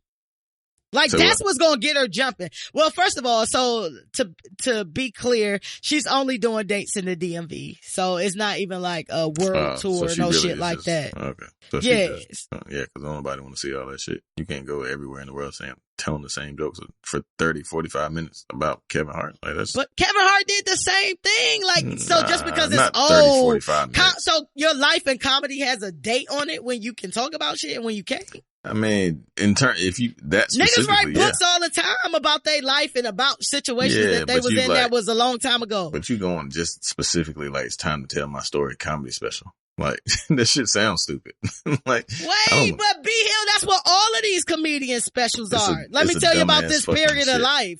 Yeah, but that shit. I think it's a misogyny going on. Nah, it's not. Because I think if he came out today and was talking about his divorce solely for that shit for a fucking hour, I don't want to hear that. But shit. He got other things to talk about now that people want to hear. She got to go with the moneymaker. She got to go with the things that people want to hear. People want to hear her side of the story. Listening. I don't want to hear it. She ain't asked you to buy her ticket. She did. Did she? Mm-hmm. Listen, I feel like it's always some double standard shit when a bitch want to tell her story. Like, nah, it ain't that. It's just it like 100% your entire comedy special is about. Well, we don't know if that's her entire comedy that's special. The name of it. Like, that shit is corny. Okay. So if Kevin Hart do some shit where he come back and say, okay, well, let me tell my side, you're going to be like, yo, that shit corny too? Fuck yeah. I doubt it. Y'all gonna be dick riding like y'all always do. Y'all know Kevin Hart ain't even funny no more. And let that lady tell her shit. Like this, she just got her chance to go in and tell her shit. Let her tell her shit. I feel like people be hating, and I feel like if it was the other way around when nobody has shit to say, all comedians tell their stories. They be telling about shit that happened a long time ago. They be telling all this shit about their life events, and this lady want to go and tell her shit. Let her tell her shit. Like, oh, don't buy the ticket, but y'all ain't gotta attack that lady because she want to tell her side about this little nigga that she was with that just happened to blow up. You know what I'm saying? You made money off of me. It's time for me to make money off of you. Just period, point blank. I'm pretty sure she's getting a nice hefty fucking payday every fucking first of the month. She want to make her own money, bro. I mean, I can dig that too, but I'm just saying, like, she's probably not fucked up out here is my point. Yeah, man. So, yeah, it's just a lot going out for Kevin. I don't know what Kevin, is doing out there, but you know, that bad energy is definitely coming his way. Hey, what's done in the dark will come to the light. I don't know what he doing, but he need to get right, cause it seemed like shit just keep coming for him ever since this thing, and like shit just keep coming. Wishing him to get well. Kevin Hart can't catch a break is little shit. Well, that's shit, man. I don't want nobody to go through a down spot. Yeah, Kevin, I definitely think that is shit. Get your life right, homie. Get your life right. I got a question for you. So I was thinking about this, right? So Mary J. Blige posted a picture. Mary J. Blige is 48. Mary J. Blige had on a leopard print bikini, had on a fur. Cougar print. And she said, goodbye hot girl summer. Hello bad bitch fall. Right? Niggas was under that jump like, yes, go auntie. Like, you killing it. You know, blah, blah, blah, blah, blah. Right? Then it was another post, with J-Lo. J-Lo, who is 50. We talked about J-Lo last week.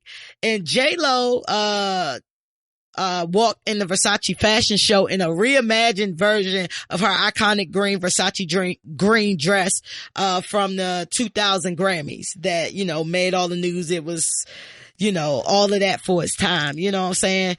And motherfuckers under that joint like, damn, she bad. Like, she could get it. Like, it was mad sexual. You know what I mean? Like, it was a mad sexual energy. Like, men, like women, pounds. all of that. You know what I mean? Like, why does Mary get go auntie and J-Lo gets, I'm trying to take you down? Like, what's up with that? No idea, but if I had my pick, I'm going with auntie. Fuck. So when you see Mary, you think like, hell yeah, nigga, I seen Mary up close in person. That motherfucker is bad. Thick thighs. J-Lo is fucking 4 pounds. I think Mary is definitely bad. I think Mary is definitely bad.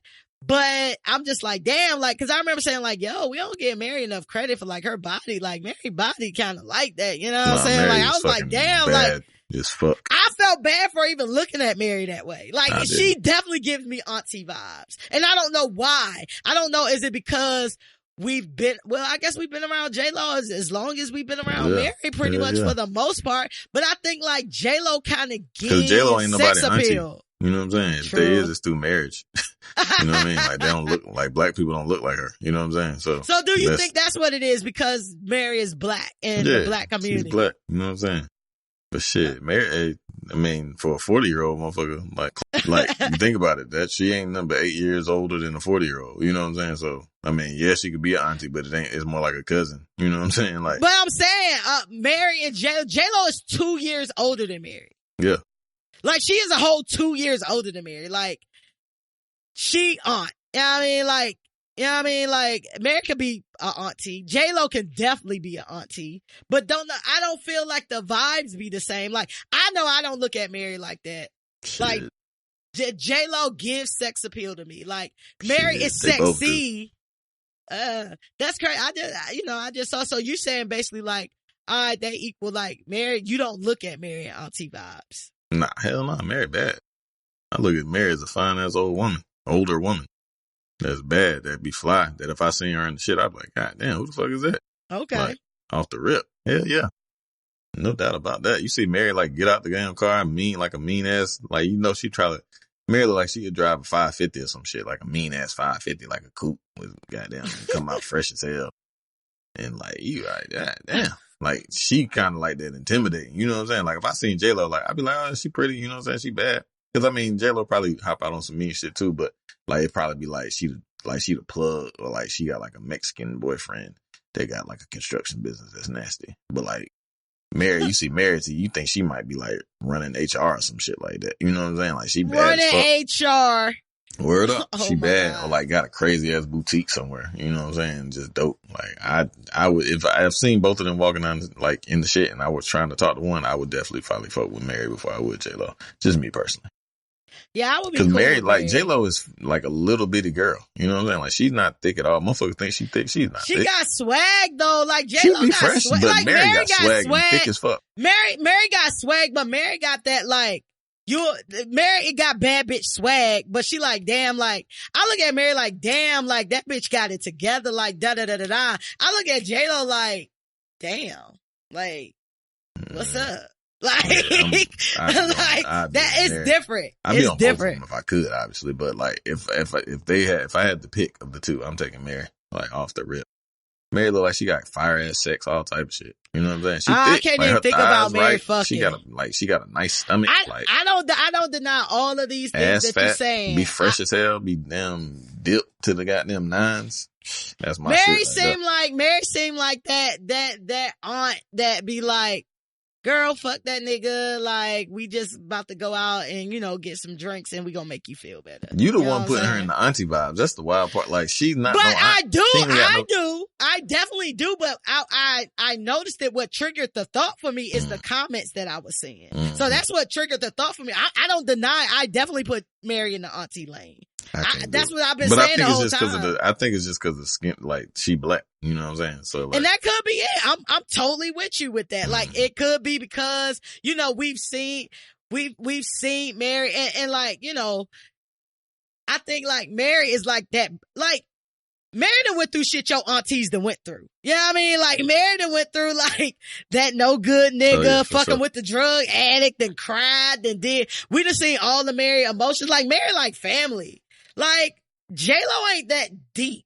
You know what I mean? Like, J-Lo, she be fucking with white people. That's what I'm saying. Like, it's just because of the fucking, the fact that she like, yeah, she hip hop to a degree, but she only hip hop when it, you know what I'm saying? Like, she's more like, when it works Spanish, you know what I'm saying? Like, I don't know a lot of Spanish motherfuckers, you know what I'm saying? I do, but not to the point where like, you know what I mean? Like, I would feel like they like, close type shit. So, I mean, I guess that's just, yeah, that for me, that's what it is, I guess.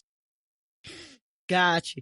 But I mean, I'm gonna just give it to the fact that we kind of know Mary's struggles. Like, we done grown up with Mary. Like, we know Mary inside out. Her music is autobiographical. We've seen like her life play out. Yeah, we done seen parts of J-Lo life play out, but we don't know J-Lo like that. You know what I mean? Like, and maybe that's why I get that family feel from Mary that I don't get from J-Lo.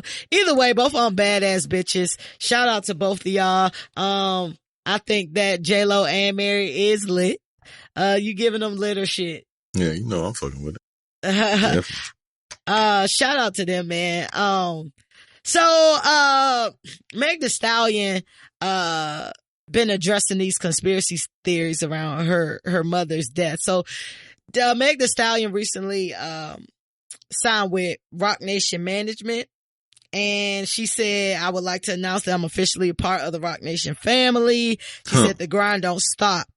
Every time I read her tweets, I'm like, hey. Cause you're a hot girl. Hey.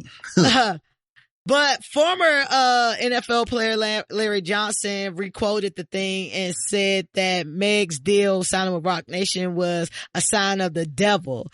He said her mother, who was her manager, died in the month of March 2019, and that was the same month of her music breakout. The music industry is filled with easily corrupt, fatherless children looking for Satan to be their daddy that they never had. Meg Thee Stallion responded and said, just because you, and she put you in all caps, found out about me around that time that my mother passed does not mean what you're saying is accurate. I've been grinding for so long and would appreciate it if you weirdos on the internet would stop trying to associate my mother having a brain tumor with the fucking devil. What is it? First of all, before I get into that, do you believe in the Illuminati? Fuck no. I don't believe in the Illuminati the way that the construct comes up. It's a secret society, of course. It's definitely just a few white men that fucking run the whole world. Yeah, Skull and Bones I do believe that. Shit. I mean, the Skull and Bones, it's a white Illuminati, and niggas ain't niggas ain't getting in that shit. You know what I'm saying? Like, that's the niggas who run the world for sure. I don't believe in like this satanic group in which you guys sacrifice bodies and all that. Like, I don't believe in none of that. Do I believe that there are a few white men that run the world? Yes, I definitely do. Do I feel like there are secret societies in which the rich get richer and the poor get poorer and all of that shit? 100%. Do I believe in what I believe that most people believe is the Illuminati, or what a high nigga wants to explain to me about the Illuminati? I definitely do not. But one of the things that I can't stand is that it's always black people talking about the Illuminati. And I feel like, and I've had several conversations with Illuminati enthusiasts. And again, it always comes up when you're fucking high. So they want to talk about like the Illuminati and shit. Be always the dumb niggas that be bringing up Illuminati. Like, FedEx, bruh, like, shut the fuck up. Like, you don't know ain't shit. Never no smart nigga. Or a nigga you care about his credibility. It's always a nigga that has no, like, they just swear to God that they know what the fuck. You don't even know how to spell Illuminati. Like, bruh, it's always the dumb nigga who ain't got shit though. For sure.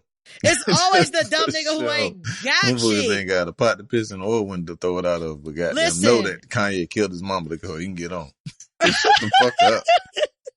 Bruh, like, I had one time a nigga caught me slipping because we was high together, and I'm debating with the nigga. First of all, never debate with a high nigga that's talking about the Illuminati. Just don't say shit. That's just let him talk till he finish, and then whatever. But I was like, fools. my whole thing about it is like, I hate it when it comes from black people because I feel like the people that I'm talking to in these instances, they can't accept the fact that black people can have fame on their own, not fame, but success in general. It's some type of success in general without there being some type of sinister plot or some type of unholy plot. And that's the reason why they can't get where they need to get, because they not willing to sacrifice nobody to be successful. And when I'm talking about, like, y'all niggas talking about Meg Thee Stallions and Jay-Z's and Beyonce's and, you know what I mean? Niggas with maybe a couple M's or a billion or whatever. I done heard niggas talk about the Illuminati's about niggas around the way because they got a good ass job. Right. Like, their cousin died, and then that's when they got the good job working for the bus station. Like, what? Niggas selling their family, risking their family souls and lives to work for another motherfucker in a corporation and wear a fucking uniform. Fuck out of here, bro. Right. Like, bruh, that should be running rampant in Durham too. I just want to let you know. Durham and Raleigh, bro. Wherever some niggas is at, that shit running rampant. I'd have been all over and motherfucker be talking about that fucking Illuminati shit. Like, fuck out of here, nigga. What do you think it is? Like, first of all, have any of your white friends ever been talking about the Illuminati? Not that I can think of. Why do you think black people hold on to this Illuminati concept so much? It beats the fuck out of me. I have no idea. It makes no sense. Like, I don't know. I have no commentary that would support why niggas think that it's a fucking Illuminati. Because nobody, out of the years and years and years that I've heard these conspiracy theories, nobody's ever given me anything that stuck. So right. I don't give a fuck about it. I don't even entertain that shit. Like, all right, cool, man. That's crazy. I hit them with, oh yeah, that's wild. Think about it. Facts. When you ain't trying to deal with the shit, I'll be like, oh wow. Yeah. Like, I had a conversation last night where I was talking for it was like an hour and a half conversation. Like, for a motherfucking 85 minutes of that shit, I was like, oh word. That's wicked. Oh word. Wow. I'll get nasty and change that shit up. Like, I hear that's wild. Wicked shit. Like, niggas, I be like, niggas crazy, man. That's what I be saying. I got mad 3-4 liners. Fuck that shit. Niggas, I don't be giving a fuck about that shit. I definitely hit you with the, oh wow, that's crazy. Oh, yeah. That's wow. Like that, they're my joints. They're my go-to. Oh wow. Yeah, I That's be crazy. that's wicked. That's some wicked shit. Yeah. Wicked. Or I just hit you with the I stretch it out, feel I'm you. like, ooh, that's crazy. Oh, see, you had extra sauce. You a fake nigga. Damn, You a motherfucker fake crazy. nigga. What? Shit. What you finna do though? Come on, I ain't talking about shit. I'm out there. That's my damn getaway. Hey, if you hear I ain't talking about shit, conversation's over. Hey, bro, I be trying to switch the subject. Like, shit, I be like, so, what you think about that? Like, it'd just be some shit that ain't even related. Like, yo, like, so did you hear that new the baby joke? Like, what? Like, it'd just be something like totally unrelated. Like, or I'll pick a subject that I know you're into that's just not the subject that we talking about. So you can get easily distracted by a shiny object and shit. Like, like, yo, did you see them 12s that came out? Oh yeah, like, they easily distracted. But like, well, those are signs, people. Because that's how Jordan a part of the Illuminati because he killed his dad. Like his dad got smoked, you know. But actually, his dad, from what they say, his dad, not they being black people, but they're saying, who gives a fuck? Fuck it, kill him, Hey, but the crazy justification evidence for me be like, look, but if you look on this internet site, y'all know the internet is created by motherfuckers, right? So you can find anything to justify whatever you trying to say on the internet with people who think like you, right? You understand that, right? Like, that shit crazy. Go on this site and I was just like, you know what? I'll leave it up to you. Like, I don't even want to go down this rabbit hole. And my whole thing is, I tell you this all the time, be like, I don't like seeds being planted. You know what I mean? Like, I don't want to start looking at some shit and then you watch enough of it to that it start to make sense. Like, I in certain instances, like, I just rather be blissfully ignorant. Oh, yeah, like, sure. I mean, like, I'm not about to go down some rabbit hole of YouTubes with motherfuckers that's stringing shit together, like, by a shoestring, basically. Yeah. Like, oh, it's 4 letters in his name, and then his mom died on the 4th, and that was his 4th album. Like, okay, like, all right, so this is what I'm we gonna doing, go ahead and dog. chill. Yeah, like, I'm good. I'm good. I'm sorry for this man. I'm sorry to this man. That was the best shit in the world. That shit fucking had me weak. I don't know who he is. I don't know who this man is. If I saw him on the street, I wouldn't know who he is. I'm sorry. I am sorry to this man. I am sorry to this man. If that was the man, I'd have been like, God damn, this bitch sorry to she's sorry to me. So the memes of the week have been the Keke Palmer joint and the little funny looking skinny girl with the big boobs. That did the video with a boy looking at her Instagram and she looking like, yeah, that's me. Like, like, and he looking like, nah, bitch, you lying. Hey, that's how bitches be looking when they strip down out of their costumes, man. You just gotta think of people today as in costumes. Take everybody swimming on the first date, men, women, everybody. Take everybody swimming. Dirty Shame with fucking Keenan Ivory Wayans where he had old girl and she kept just taking. She took a leg off. She took a wig off. Facts. Yeah, she definitely nigga took tried the legs to warn off. us. That was the Illuminati letting niggas know that these bitches it's not right. Telling them they got one leg up on you. That's why. That's how Keenan Ivory Wayans got on. He had let niggas know he had to get an indestructible bitch, and the bitch got destructible. And that's how he got on. Message. Exactly. Message. Message was a funny one. Message was funny. Meg Thee Stallion in the Illuminati is little shit. She not in, what'd you say? Meg Thee Stallion what? In the Illuminati. She thick. I was enjoying all the videos from the fucking concert that all the fucking everybody in Raleigh went to. Well, you could tell when the concert in goddamn Raleigh and Durham. Everybody. I told you, like, my whole timeline. We don't get out often. That shit was fucking, boy. Everybody be there. I can't go to nobody's story. Everybody's story is fucking shit. Everybody was there. When we was talking about a couple episodes back when I was just like, that's the shit I hate, like seeing the same motherfuckers all the time, you was like, that's the shit that you like. You know what I mean? Like, that's what, if it's something going down, everybody up in that bitch. Like, that's a fact. Everybody who lived there is up in that bitch. Like, that shit. You ain't go to the show? I'm surprised you ain't go. To see Meg? Just to meet Future and YG. I heard YG killed the shit though. I was supposed to be in Houston. Oh yeah, that's right. Yeah, I was supposed to be in Houston. Yeah, they supposed to be in Houston this weekend, I think. Yeah. I was supposed to be in Houston. Like, we had that whole shit ready. We was lit. We was ready to go. We trying to reschedule the shit before the end of the year and shit. But yeah, I was supposed to be in Houston. I was going to go to that show though until I found out about Houston. And then, cause I was definitely going to be there.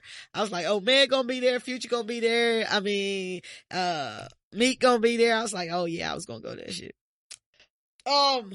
So last but not least, real quick, I want to talk about Scott Disick versus Corey Gamble. So Kourtney, on a new episode of Keeping Up with the Kardashians, Kourtney and Scott basically got into a heated argument with Kris Jenner and her chocolate boy toy, Corey Gamble, about disciplining children. Now, the backstory to that is that basically one of Kourtney and Scott badass children attacked the nanny and scratched the nanny. So the nanny like, fuck y'all, I'm out. So as they're telling the story about why they don't have a nanny, Corey like, oh, I would have whooped her ass. And so Scott goes off. I'm sure all of y'all have seen this clip by now. Scott goes off like, you would beat my daughter.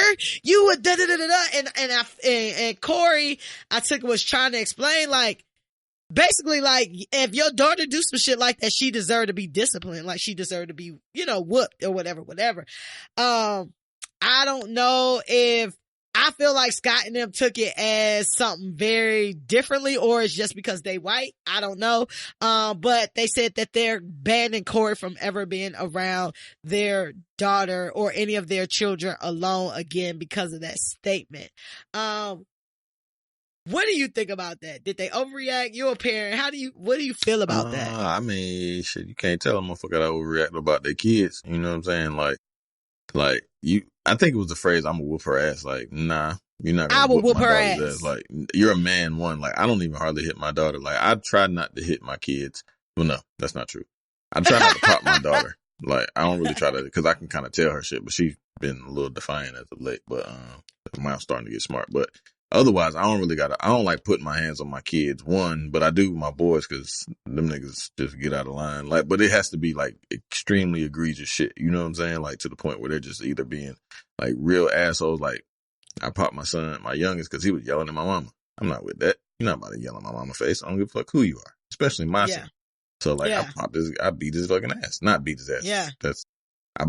I popped his ass like 5 or 6 times where that shit hurt. He got a whooping. Huh? He got a whooping. Yeah, he got a whooping. Yeah, but I try not to like. Yeah, but I don't like hitting my little girl because that shit is just weird. Like, I don't think a man, like, if shit, her mama will pop her ass, you know what I'm saying? But in terms of other motherfuckers whooping my kid's ass, nah, I ain't with none of that shit. Like, nah, don't touch my fucking children. Call me, you know what I'm saying, immediately. Like, so none of your family members my mom are and able dad, to. Like, my mom and dad and their grandparents can pop their ass, but nah. I mean, I ain't really got no aunties. I mean, you know what I'm saying? My sisters and brothers far as hell away, so they wouldn't probably do that shit. And they ain't gonna be with them without me until, you know what I'm saying, they're much older and shit. So, hell no, I ain't with that shit. Like, call me immediately and then let me know what you know what I'm saying? Like, I'll come there and get her or pop ass, but nah, don't fucking touch my kid, my nigga. And I ain't really with touching somebody else's kid, for real. Yeah. Like, I got godsons and shit like that, and I kind of grabbed my godson, and I felt bad about the shit, but like, he was roughhousing with my little girl and like about to push her into the damn wall of my garage, you know what I'm saying? And like, it's like some stones and shit. And like, I went in daddy mode, you know what I'm saying? Like, yeah, cause they was playing, but I seen that shit finna come and she was about to get fucked up, you know what I'm saying? And I was like, yo, chill, you know what I'm saying? And I grabbed his arm cause he was like pushing her and shit. And I was like, yo, chill. You don't hit girls, you know what I'm saying? But I love him. That's my guy, baby. Like, you know what I'm saying? I love him just like my own, but like, I just got like, you know what I mean? And that's the only time that I've ever even like remotely came close to hitting somebody else's child. I ain't with that shit. Like, I don't want to hit nobody else's child because I don't want nobody hitting mine. This child fucking intentionally scratch you in your fucking face or hit you in your fucking face. Like, you not gonna immediately pop that child or grab that child up or be like, you need to come get your fucking child. Oh yeah, I'm definitely coming. Like, I would try to refrain from hitting her, right? Because I'm still a man and it's still a girl, right? Right. So I would try my That hardest. shit was a little boy. It's still somebody else's child. Like, yeah, it's still he come up somebody to else's you, child, he and I don't fucking want, pop like, you in your yeah, fucking 'cause the face. motherfucker, Like, what like, you gonna do? yo, you better come get your goddamn kid, like, off the rip. You know what I'm saying? Like, now this motherfucker just slapped me or scratched me in the face. You know what I'm saying? Like, I'm about to bring her to you. You need to come get her because I don't know. You know what I'm saying? Like, but it's still a Yeah. child and it's still an adult. You know what I'm saying? So, little motherfucker Listen. definitely deserves to get their ass whooped. But, and if somebody brings me my child and they did that, I'm whooping that ass. You know what I'm Yeah. saying? Like, nah, this ain't you a But here's the representation of me. thing too. I feel, okay, so with this particular situation, my thoughts are, with the clips that I saw, I feel like Corey in that instance was saying, oh, I would have whooped her ass, but like more so like, damn, like I wish a motherfucker would, like I would have whooped her. You know how like we just talking, like, damn, I would have whooped her little ass. You know what I'm saying? Like, I think that was a natural reaction because that's what I would have said if I was there. I would have been like, she fucking scratched the nanny, because they saying like, first of all, they making light of the shit that they daughter and fucking scratched this nanny in the fucking face. You know what I'm saying? And to the point where I'm assuming the nanny didn't think it was like no one and done type shit. Like the nanny probably been going through some shit and this is probably like the last straw. Y'all got fucking rich ass, spoiled ass kids. The adults is spoiled as fuck. So I can only imagine what the kids are like. But during the course of that particular conversation, I feel like he was just expressing like, damn, like I would have whooped her ass. Now, I definitely believe in disciplining. You should discipline children. Now, me personally, I don't go around hitting other people's children. I don't even hit my own nieces and nephews. I'll be like, come get your child. But if it was something like egregious like that, like, I feel like whoopings are necessary. Like, I don't feel like that's the only form of discipline, but certain children need that. The fact that you feel like you can just put your hands on somebody, you need to understand how that feels. Mm-hmm. So now I'm about to put my hands on you. And when we talk about like whooping children, we're not talking about abuse. There's a difference between somebody getting a whooping and somebody's being abused. And one of the things that like comes up in these new black people conversations is, you know, like, oh, they used to beat us, you know, when we were slaves and all this other stuff, and you just passing it on. Now, here's what I got to say about that. Now, the reason why that was being done is real fucked up, but the method was effective.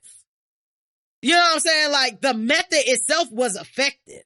So when I say that is, obviously, if you find a way to discipline your child, like I said, everybody got their own children. They know how to deal with their children. Like you said, with your daughter, all you gotta say is some shit to her and she get in line. With your boys, you might gotta be a little bit more physical. So you gotta know as a parent how to get to your child, you know what I'm saying? But if a child need to get their fucking ass whooped, I'm all down for fucking spankings. I'm 100% down, because especially these children today, bruh, they be getting balls. And when you don't spank them, they spank your ass. Yep. Trust and believe. But I just kind of feel like it was taken out of context. But I felt like when Scott turned up, Corey didn't have a choice but to turn up with him, because who the fuck do you think you are talking to me like this? Right. Like, you could have asked in a different way, or saying, are you saying you would have beat my child? Like, you could have been like, so explain yourself. Like, what do you mean by that? He probably would have been like, I mean, man, if it was one of my kids or something like that and they did that, you know what I'm saying? I definitely would have gave him a whooping. You know what I'm saying? Or whatever, because that's something that we're not going to tolerate in this house. You know what I'm saying? But Scott automatically went to like 10. And that's when Corey was like, I'll whoop your ass, nigga. I feel like if that conversation would have been me and Scott, it probably would have went the same way. Cause of the way that Scott came with it. Like, I felt like, you know, like, again, I felt like Corey was being more general, like a reaction to the situation. Like, damn, I would beat her ass. Like, if that was one of my kids, or if what, not necessarily, I'm gonna beat your old fucking kid. You know what I'm saying? I don't know. I think he kind of went out the window, and I feel like, you know, Scott turned up a little bit too much. And then when Corey was like, I'll beat your ass, I don't know which clip you saw, but Scott kind of calmed that shit down a little bit. Oh, yeah. You know what I'm saying? Like, oh shit, like shit just got serious. But I definitely think that, you know, black people talking about whooping kids and other races talking about whooping kids, it's just like a different conversation. Right. You know what I'm saying? But, I think that that's crazy that they so nonchalant about the fact that their daughter is fucking basically beating somebody else. Yeah, for sure. I can't do it. Man, listen. These kids, these kids are bigger. These kids are bigger. These kids got that GMO. These kids are out here being 14 and fucking towering above you. Like, you gotta figure out how to deal with them, man. Oh, Corey and Corey, Scott turning up on Corey was that litter shit. It was lit. It was lit because I would love to see somebody get their ass whooped on the Kardashians. Any of them, it don't really matter to me. Like some of them just need to get put in their. Bruh, I tried. I was in the gym and the treadmill that I got on was already on E or whatever channel it come on. So I tried watching like 20 minutes of the Kardashians, bruh. When I tell you that shit was the most mind-numbing shit. I couldn't even, and you know I watch reality TV. Right. That shit was so fucking shallow. It just didn't have any type of depth. Like, even with the reality shows that I watch, at least they have manufactured real situations. Like, they going at it because somebody picked the same designer that they had. And this was like the whole episode. And Kim mad at Kourtney because Kourtney asked, Mugler to style her, but Kim was already with. I was like, oh my God, like this shit is so fucking trash. I couldn't do it. I haven't watched Keeping Up with the Kardashians in like 10 years. You ain't been keeping up. I ain't been keeping up, bro. I ain't been keeping up. But once they became the Kardashians, I was good. I was fucking good. But anyway, I think that is lit because it's good TV, man. It's good for the blogs, and because none of the cause Scott is the only white man around, it's super funny to me. Everybody else got black boyfriends. So Scott, you might need to know how to deal with black men and black people and know how we talk about shit. And just because we say, oh, I will whoop their ass doesn't mean that we're gonna go after your child and whoop your child's ass. It's in general is fucked up and the child needs their ass beat. That's what basically the sentiment is. You ready to give somebody some advice, my nigga? Yep. All right. We're going to get into Ain't Shit in 2 Cents. Ain't Shit in 2 Cents is our listener letter segment where we give advice to people who clearly don't care about the stoned and the tipsy. Today's letter is from Anonymous. Anonymous, I want to know your name. Why gotta be anonymous? And the letter goes, hi, fresh and be healed. You are sunshine on a cloudy day for a person stressed as I am. Go ahead. I'm just singing underneath you like a radio spot. Yeah, but you loud so they can't hear me. So I'm just waiting for you to finish your song. Go ahead, finish. No, it's all good. You okay. hating. I'm hating. I just want the people to hear the fucking letter. I'm trying to bring a little undertrack. You know what I mean? Okay, well, you gotta sing it a little bit lower. You gotta be like, okay, sunshine. And while I can talk. It says, just came through. It said, your show is sunshine on a cloudy day for a person as stressed as I am. Thank y'all for being the silver lining in my week. But y'all have to properly prepare us when you're going to miss a week. I'll be pissed when I don't see a post. LOL. We apologize. I apologize every time we do that. Yeah. So most of the time when we miss an episode, we don't know that we're going to miss an episode. It's not purposely planned. Yeah. But we try to limit that as much as possible. So, but thank you for rocking with us even through that. For sure. Though. She says, my husband and I have been married for 7 years, altogether 10. We have 3 children. Okay, so that's the background information. About a year and a half ago. Hey, what if this is your wife? That'd be funny as shit. I smell a skunk. It says he has a little ass dick and is this your wife? Keep going. that ain't what it say. I know. It say, oh, I know. It says, so, okay, that's the background information. About a year and a half ago, my husband's mom passed away suddenly and he started going through a depression. The depression caused him to lose his job. After he lost his After he lost his job, he became angry and irritated all the time.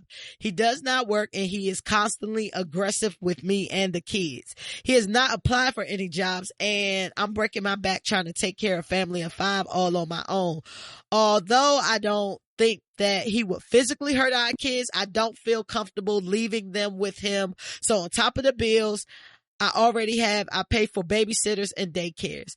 I've tried to get him some help, but he refuses. He said that he is going through something and I just need to support him. I understand that it's been a year but it's been a year and a half. Being intolerable is not going to bring your mom back. My mom said that I need to be a supportive wife and keep supporting my husband through this. But honestly, I'm tired. Truth is, I'm tired. She said, and stressed and almost over it.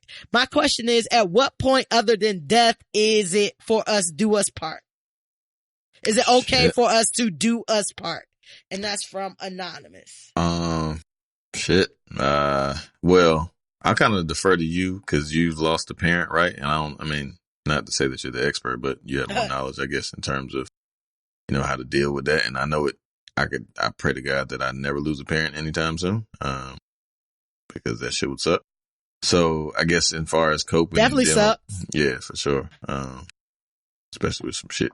Yeah, anyway, but, yeah, man. So I'm gonna defer to you on this one, like in terms of like grieving over a parent, because nobody can really understand that shit unless you understand that shit. You know what I'm saying?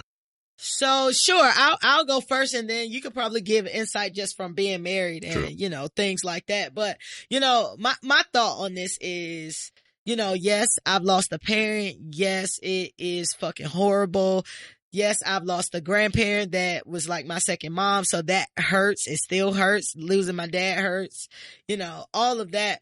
But, people, life is all about how you take the punches and how you get back up, and everybody not built the same. You know what I'm saying? So, I still have moments to this day. You know what I'm saying? My dad been gone for a while at this point in time. My grandma been gone for 4 years. You know what I'm saying? And, you still have moments where, you think about your parents and you think about what could have been, and you think about, some of the things that they're missing, you know what I'm saying? Like accomplishments that I've made in my life and things that I've done in my life, and also what my siblings have done and my nieces and nephews and shit, just like shit like that they're missing, and that, my nieces and nephews, will never know. My dad and my oldest niece was born, 2 months after my dad passed away. So I always think of that as a blessing, because that was something that took our family's mind off of what happened. We had a new baby in the family. It was the first grandchild, and it was something that we all could focus on and things like that. So that was 100% a blessing. You know what I'm saying? But my thoughts on this particular situation is, I feel like one or two things gotta happen. You know what I'm saying? Either you gonna work through it yourself and you gonna get back on the horse and start riding, or you gonna need some type of help to get through it. You know what I'm saying? And from what it sounds like, he does not want any type of help. You know what I'm saying? And you can't help a person until they're ready to get that type of help. You know what I'm saying? If you're coming to him and saying, look, babe, like, I understand, you going through something. It was a year and a half ago, you know what I'm saying? But you gotta, come back for what's living. You know what I'm saying? We out here, your wife, your children, you gotta be there for them. You know what I'm saying? So if he can't do that and he don't want to seek any type of help to help him get through it, I feel like at the end of the day, and again, I'm not married, but I also don't believe in sacrificing my happiness for somebody who don't want to get to their happy place. Some people revel, and I'm not saying this is his case. I'm just saying some people revel in being a victim or revel in sorrow. You know what I'm saying? Like, that's just what they do. Like, they always a victim, and they always, woe is me, and why is these things happening to me? But they don't want to put the foot forward to change any of that. They don't even want to change their thinking. He doesn't want to get any help. My whole thing about it is he lost his mom. That's unfortunate. And you're being as supportive as you can. You're also offering him help. I feel like at a certain point in time, when you feel like you can't do it and shit ain't gonna change, listen, the kids understand when it's a stressful household. I might not have kids, but I've been a child. I've seen kids in stressful households. Like, they know what's going on. You say he aggressive. He's not going to bear fruit for your family right now. You know what I'm saying? And maybe it's not a divorce type thing. Maybe it's a separation type thing. You know what I'm saying? And he got to figure out what he got to do. But if his wife and his kids, not his motivation to kind of get back on the horse or to try to get help for getting back on the horse, I feel like you got to do what you got to do for your kids and yourself at that point in time. Because unfortunately, you can't save everybody. And if you've done your part already to try to save this man, what else can you do? You know what I'm saying? I don't know. B, what are your thoughts on that? Yeah, my shit is gonna be kind of short and sweet. Ain't nobody worth your happiness, right? So like, to death do you part and all that shit as far as your vows go, but at the same time, ain't nobody worth your happiness. Nobody in the world is worth your happiness. So if you unhappy True. and if a motherfucker is stealing your joy and dimming your light, then you gotta do what's best for you and yours. You know what I mean? Especially your kids. Like if you're to the point where you don't feel comfortable with your kids being around your husband by themselves, which is his children. Yeah. So, I mean, shit. If that's the case, like he could be around them while you there and just still go off. So I think you gotta do what's best for you. And I think that you kind of already know the answer. And if it's like she said, not necessarily divorce, but it warrants a separation just so he can get his shit together, still be there for him. But at the same time, if you don't feel comfortable and motherfucker dimming your light to the point where you just, kind of losing yourself, and then ain't nobody worth your happiness. You know what I'm saying? I think you should. Yeah. I think you already know the answer to what you got to do. You know what I mean? And, just take a time out, you know what I mean? Pause for the call, station identification, and, do that and keep it moving. And then, if things come back, you let a motherfucker go. If they come back to you, then you already know. But, I think you got to take a pause for the calls. Yeah. No, yeah. I agree. I agree with everything you just said, man. Like nobody is worth your happiness. And my thing about any situation is, did you do all that you could do? Once you've done all you can do, you got to be okay with walking away. You know what I'm saying? Like a person has to want it for themselves. There was a conversation about, well, this has been an ongoing conversation. I just wanted to get your thoughts on it real quick. Where do you think, not loyalty, but who do you think falls in the ranking order or pecking order? If you're married, between wife, mother, children, like your mother, like, what's the ranking on that? I mean, I think it's my kids first and foremost. Because I have a greater duty to them than anybody. And then I would honestly I say my wife, because I mean, in order for a marriage to be successful, you have to put your all in. You know what I mean? And then my mom in turn, because nobody knows you like your significant other. Like your mom knows you. She knows you know what I mean? She knows you obviously as a child and raising you, but the person that you spend your life with, that you wake up and, go to sleep with every day, they have top billing, you know what I'm saying? Especially when it's a union of the two. So for me, it's children, wife, mom. You know what I mean? My mom is, damn near parallel to my wife, but I have to build this life with my wife and raise these kids with my wife, not necessarily with my mom. So, that's kind of how I go. I think children are a priority though. I always feel that too. So it's always like these debates, like online when, most of the time it's like, if it's a woman saying her husband or her significant other before her kids, and then there's some dude that's saying his mama before his wife.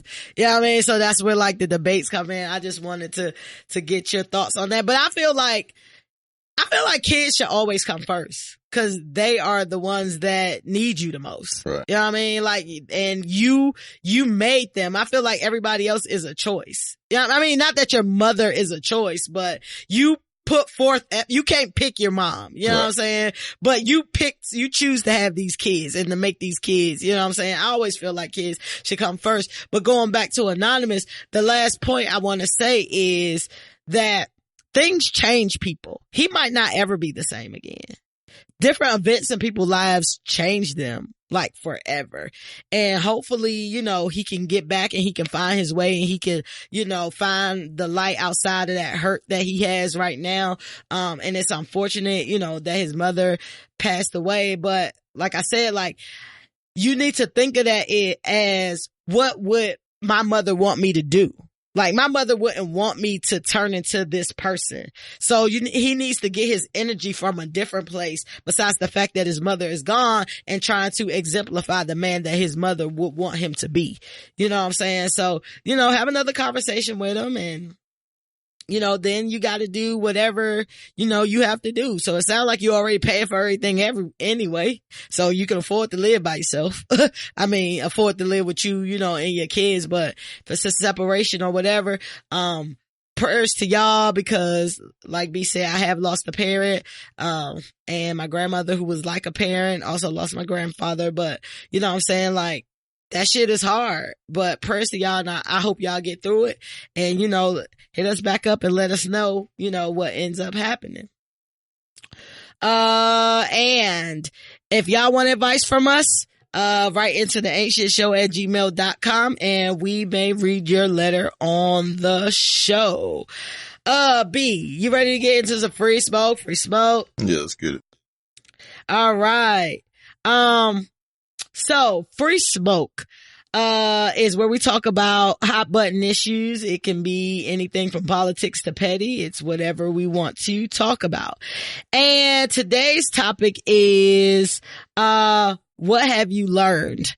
So I was having some self-reflection type conversations and just talk about my progression in life and the person I've become and who I used to be and all of these types of things. So I wanted to talk to B and just talk about the things that you've learned. And just because you learn something don't necessarily mean that it's made you a better person. You know what I'm saying? Like, different things, you learn different things and you get different facts. Right. So one of the things that I wanted to ask B is, what have you learned about yourself when you're stressed? And what have you learned to deal with stress? I mean, I've learned that stress is ever fucking coming. Like, you can, like, as the sun comes up, some shit gonna get on your nerves that day and stress you the fuck out. May be minor, maybe major, but it's coming. And one way or another, it's like, it might be, like I said, the smallest of things, and it could be the largest of things. But I guess you just kind of got to take them with a grain of salt, right? Cause like and with stress, all I focus on is what I can control. And I've learned that over the course of time. I've always been kind of like nonchalant and just like mild-mannered and relaxed for the most part. So I don't let too much shit bother me, cause that shit, I just can't let a lot of shit, you know, take over my energy. So I just chill. I smoke weed, you know what I'm saying? Like, if I get to the point where it's like, I'm really stressed out, like, I've been in very stressful situations, like most of us have, obviously, but, for the most part, I handle it with ease, I would suppose. Like, if shit gets too far. What does a stress, if I was around you, what would a stressed B Hill look like? My kids without you actually saying you stressed. Not what caused the stress, but what do you look like? What are the triggers? What is a telltale sign that you've discovered? Like, I don't like one word answers. Like, my asshole just turns up significantly. You know what I'm saying? Like, I'm short. I'm being real condescending. I'm an asshole. And that's when I'm stressed out for the most part. You can tell, like, something getting on my fucking nerves, and I just don't feel like dealing with it. And I'll either be short, fly out the handle. Like, I got a quick temper. It's weird because I'm mild-mannered, but I got a quick ass temper. So like, if some shit stressing me out, I'll just blink real quick and then be like, fuck. You know what I'm saying? Later on, like, God damn it. Like, shit happens all the time, unfortunately. And I've been trying to work on that shit, but I'm failing. That was going to be my question. Like, what are you doing to, you know, try to be cognizant of the shit, but like, I just can't, you know what I'm saying? Like, I've always been like that. Like, I always buck and fly out the handle and then regret that shit like 5 or 10 minutes later. But then I'm such a fucking, then I try to be stubborn because I have to, because I got to hold tight to my guns and shit. And then I'm like, you know, just bullshit, like trying to, you know, play tough or not tough, but just hold on to it for way longer than it should but and then the thing about it, it's weird because I can't stay mad long, right? So like, it's weird as fuck. Yeah, because you all over the place. Like, Yeah. you like, I'm mad, but then I'm not. Yeah, I'm cool, but I'm off the I fly off the handle. handle quick. Like, I'll be like, shut the fuck up. I don't give a fuck. You know what I'm saying? Like, or spaz and call motherfuckers stupid or do some, just all type of shit. But then like 10, 15 minutes go by, I'm like, fuck, man, I ain't even mad at them. I don't give a fuck. You know what I'm saying? Like, but then I still got to try to hold on to it because, you know what I mean? Like, I get stuck on my damn heel. You know what I'm saying? No pun intended, but I don't know. Shit's weird. So what does your wife do when she hates that shit?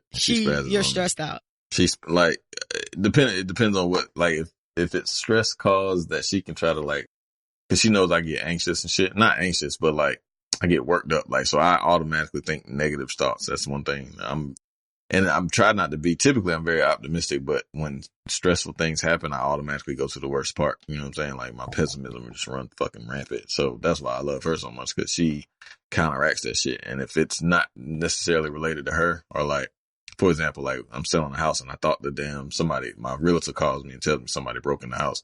So automatically I'm thinking like the whole house is fucked up. Like I'm thinking like the motherfuckers gonna spray. Ain't shit in the house, but like I'm thinking. You're extreme. Yeah, like I'm an extremist. Okay. Like I'm like, these motherfuckers done spray painted the goddamn walls or kick holes in you know what I'm saying?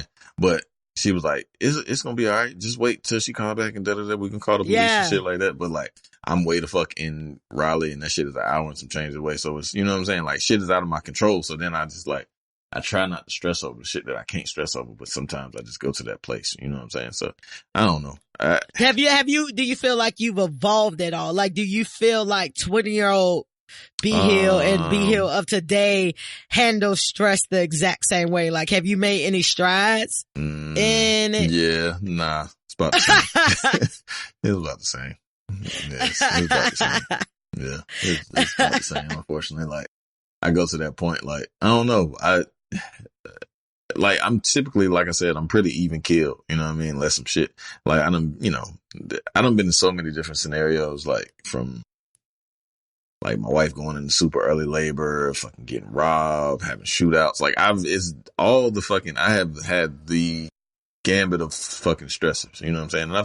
And for what it's worth, I think I've handled them pretty well because I'm still here, but, true. You know what I mean? Like, it's just, I don't know, like shit, life's so crazy, man. Life is just no joke. You know what I'm saying? Life is just stressful as fuck. It's just going to be stressful. You know what I'm saying? Like, if it's people in my life, if I can remove any of the stressors, I try to do my very best to do that. You know what I'm saying? Like, but some shit just be stressful and you just gotta, I don't know, you gotta deal with the best you can, I suppose.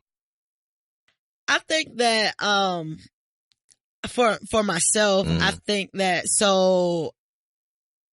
I think that I've definitely evolved in the way that I deal with stress. I definitely don't deal with stress the way that I used to.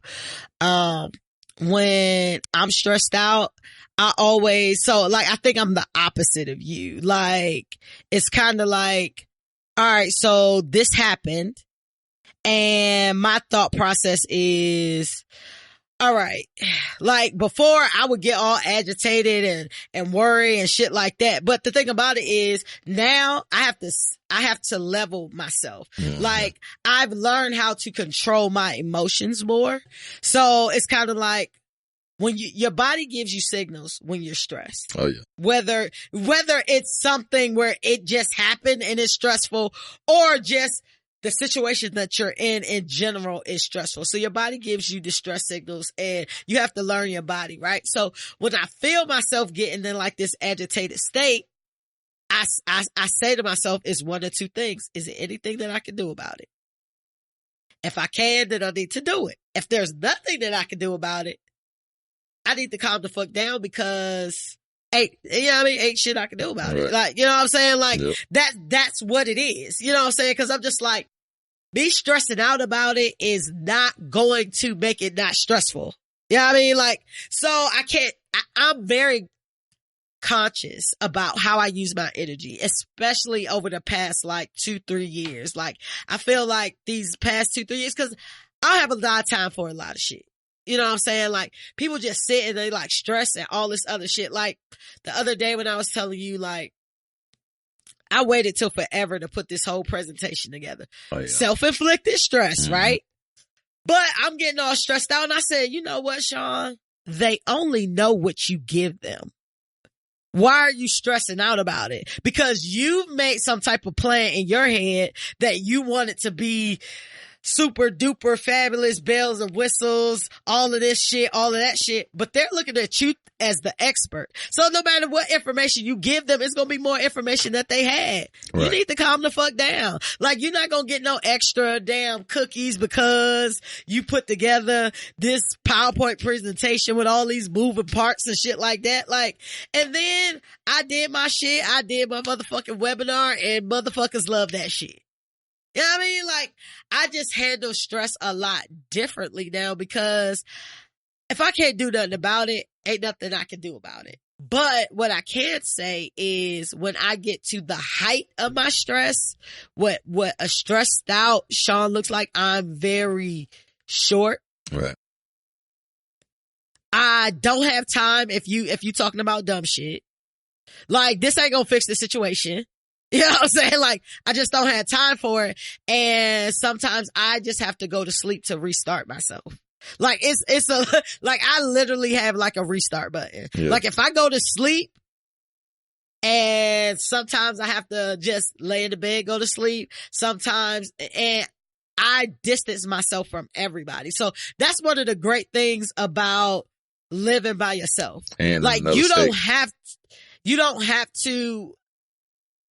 Well, I mean, the people that stress me out ain't in different states. You know what I mean? All the time. You know what I mean? No, that's what I'm saying. But like, your family stresses you out. So that means they can't just, you know what I mean? Like, I know a lot of people. Yeah, they're one of the families, stressors. You know what I'm saying? Yeah. Shit like that. You know what I mean? Just meaning like you can get away from the people that are stressing you out. Like, especially like I know people that have, but stressors are everywhere. People who stress you out are everywhere. You know what I'm saying? But a lot of people stress is their families though. You know what I'm saying? Yeah, I mean, my pet family put some stress on me. They probably about 30-40%, right. But we still got another 60% that we dealing with out here. You know what I'm saying? But what I was saying was that, you know, I can turn off my phone. I can lock my door. I don't have people living with me. And so that's one of the other things that, you know, I haven't been in a formal relationship in 3 years, right? So when you're in relationships, you're either living together or y'all constantly around each other and shit, right? So you come home or you go into their crib, or if y'all living together, like, somebody is there. So now you gotta be cognizant of the person that's there. You can't make them feel away because they gonna think it's about them. When you tell them it's not about them, then they just like, oh, like, thinking it's about them. So you like got to deal with a whole bunch of other shit. But I was just like, dog, I don't even know if I can live with somebody anymore. Like, I get so used to my peace of quiet. Like, I'm an extrovert, but when it's time for me to be alone, I like being alone. Like, when in my mind, when I'm like, I just want to go home, turn my phone off, not be around nobody. You know what I'm saying? Just have my time to myself. Like, I can have that. Yeah. You know what I'm saying? So that's what my stressed out looks like. But when I wake up, I'm good. Sound amazing. Like, I grew up that way. So like, cause me and my wife are only children, you know what I'm saying? Like, in terms of we were raised as only children, you know what I'm saying? So it's like, we used to damn quiet and just chilling, you know what I'm saying? At certain times. So like, that shit is a beautiful thing. I miss that shit. That's one thing I miss so much. Like, just like, it's great. It's great. I know. That shit is amazing. It's great. And just being able to like do what you want to do or not do. Just like, be sick, have a hangover and shit, and not even have to worry about like no fucking body asking you for nothing. Yeah. I like that. I like that because I'm around people. I'm around people a lot. And I like people, don't get me wrong. But like I said, like I'm an extrovert, but I like recharging. Like I can't be good for you if I'm not good for myself. You know what I'm saying? Like you're a movement by yourself, but we're a force one together. Yes. I don't know. Yes. That was a good song. It was a good song. Fab got some what you got? Oh, just about it was kind of funny because it was religion, so we kind of spoke we already spoke about it. Like, I was basically, what have you learned about religion and yourself and spirituality and all that shit, and like encompassing. So we kind of spoke about it already, you know what I mean? But you know, things happen like that. Finances. Like, what have you learned? What has been the best advice that you've received that you've used, and what have you learned on your own? Because I'm pretty sure you're like most Black people that didn't have a strong financial literacy backing from your parents. So what major keys have you learned that you've learned maybe even at an early age versus like at a later age that you've used, to kind of better your situation, I guess? So couple things that I've learned about money. Is so much. So one thing that I learned about money is, it's very easy to fuck up your credit and not very easy to get it back. For sure. I learned trouble. that shit is credit is worth more than money. Yeah, for sure. I didn't know that. Credit is definitely worth more than money. Hell yeah. Your value is placed on how much credit you can get. That's the way the system is set up. I didn't know that was exactly how the system was set up. Oh, yeah. I learned that the rich stay rich because they know the tax laws. And they have, specialists who know the tax laws and know all the loopholes around the tax laws. Mm-hmm. I learned that, making more money does not mean having more money. Big facts.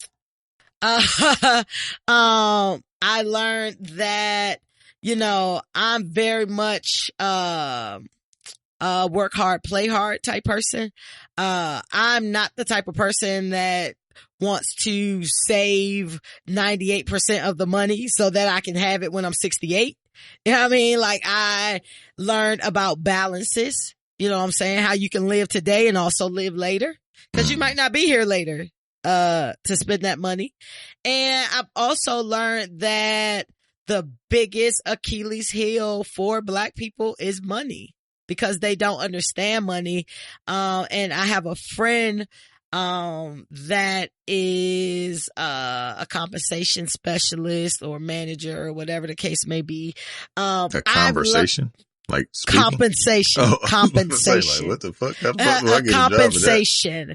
Right, exactly. No, a compensation specialist. But what I've also learned, is that I love people who know money. Like, because that's not a skill set that I have as far as financial literacy. Like, I know the basics, you know what I'm saying? Yeah. Like, I know, paying my bills, and I'm learning about stocks, and I'm learning about investment properties, and I'm learning about all of these things, at this age, which if I would have learned this shit 10 years ago, I would be deadly, you know what I'm saying? But I found out, interesting enough, like, I'm also attracted to people who know money, not like who know finances. Like, one of the things that attract me is people who can teach me something. And I'm a qualitative type person. I learn things I can, but numbers, they start to fuck me up. I glaze over like it, you know what I mean? Like shit like that. But I am attracted to individuals who understand money. Like, and who is very good with money. Yeah. But I'm not talking about like cheap motherfuckers. I ain't talking about frugal motherfuckers that's damn using one square of toilet paper and not living their life because they trying to save all this money. I like individuals who are smart with money and understand how money works. And the last thing I learned about money, and it goes back to taxes, is understanding that you need to run your life like a business. And that's where we mess up too. As Black people, because there are things that we could be writing off for work and home offices and computers and mileage and all this other shit that we're not doing. So, those are some of the things that I learned about money. And just being younger, I was not, equipped with the tools, you know what I'm saying? So the biggest thing that hurts me the most is a person who gets paid and literally spends their whole check on one item. Oh, wow. You're a whole fool. Like, listen, I know so many people that's like, oh, I get paid, I'm about to buy these Balenciaga sneakers. Jesus. Bro, you only making a little bit of money and you're going to spend the whole check for that. Or people who put their wants before their needs. Mm-hmm. One thing, I'm never going to put myself in a position purposely. My bills are always the first thing that's paid. For sure. Regardless, because you gotta have food, you gotta have a place to live, you gotta have a car, you gotta have all this shit in order to make money. So, you know, those are my life lessons, with money. And I think my most stressed that I was with money was when I was laid off. And that taught me a lot about money as well. That was a life experience. And I was like, if I'm able to live off of this amount of money without an income coming in, there's no reason why I should be spending as much money as I do when I'm making way more money than I have right now. Mm-hmm. So it taught me to kind of look at my financial.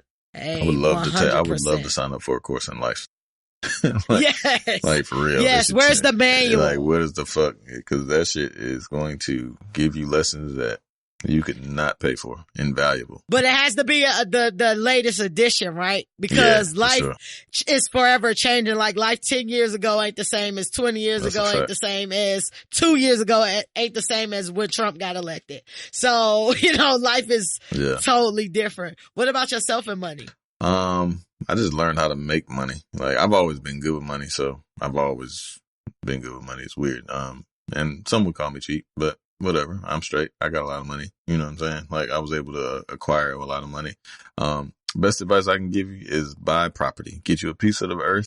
The thing that I learned, and it was by mistake. It was just, and I think you know, things happen in your life. You're a product of your environment, some of your experiences, but, right.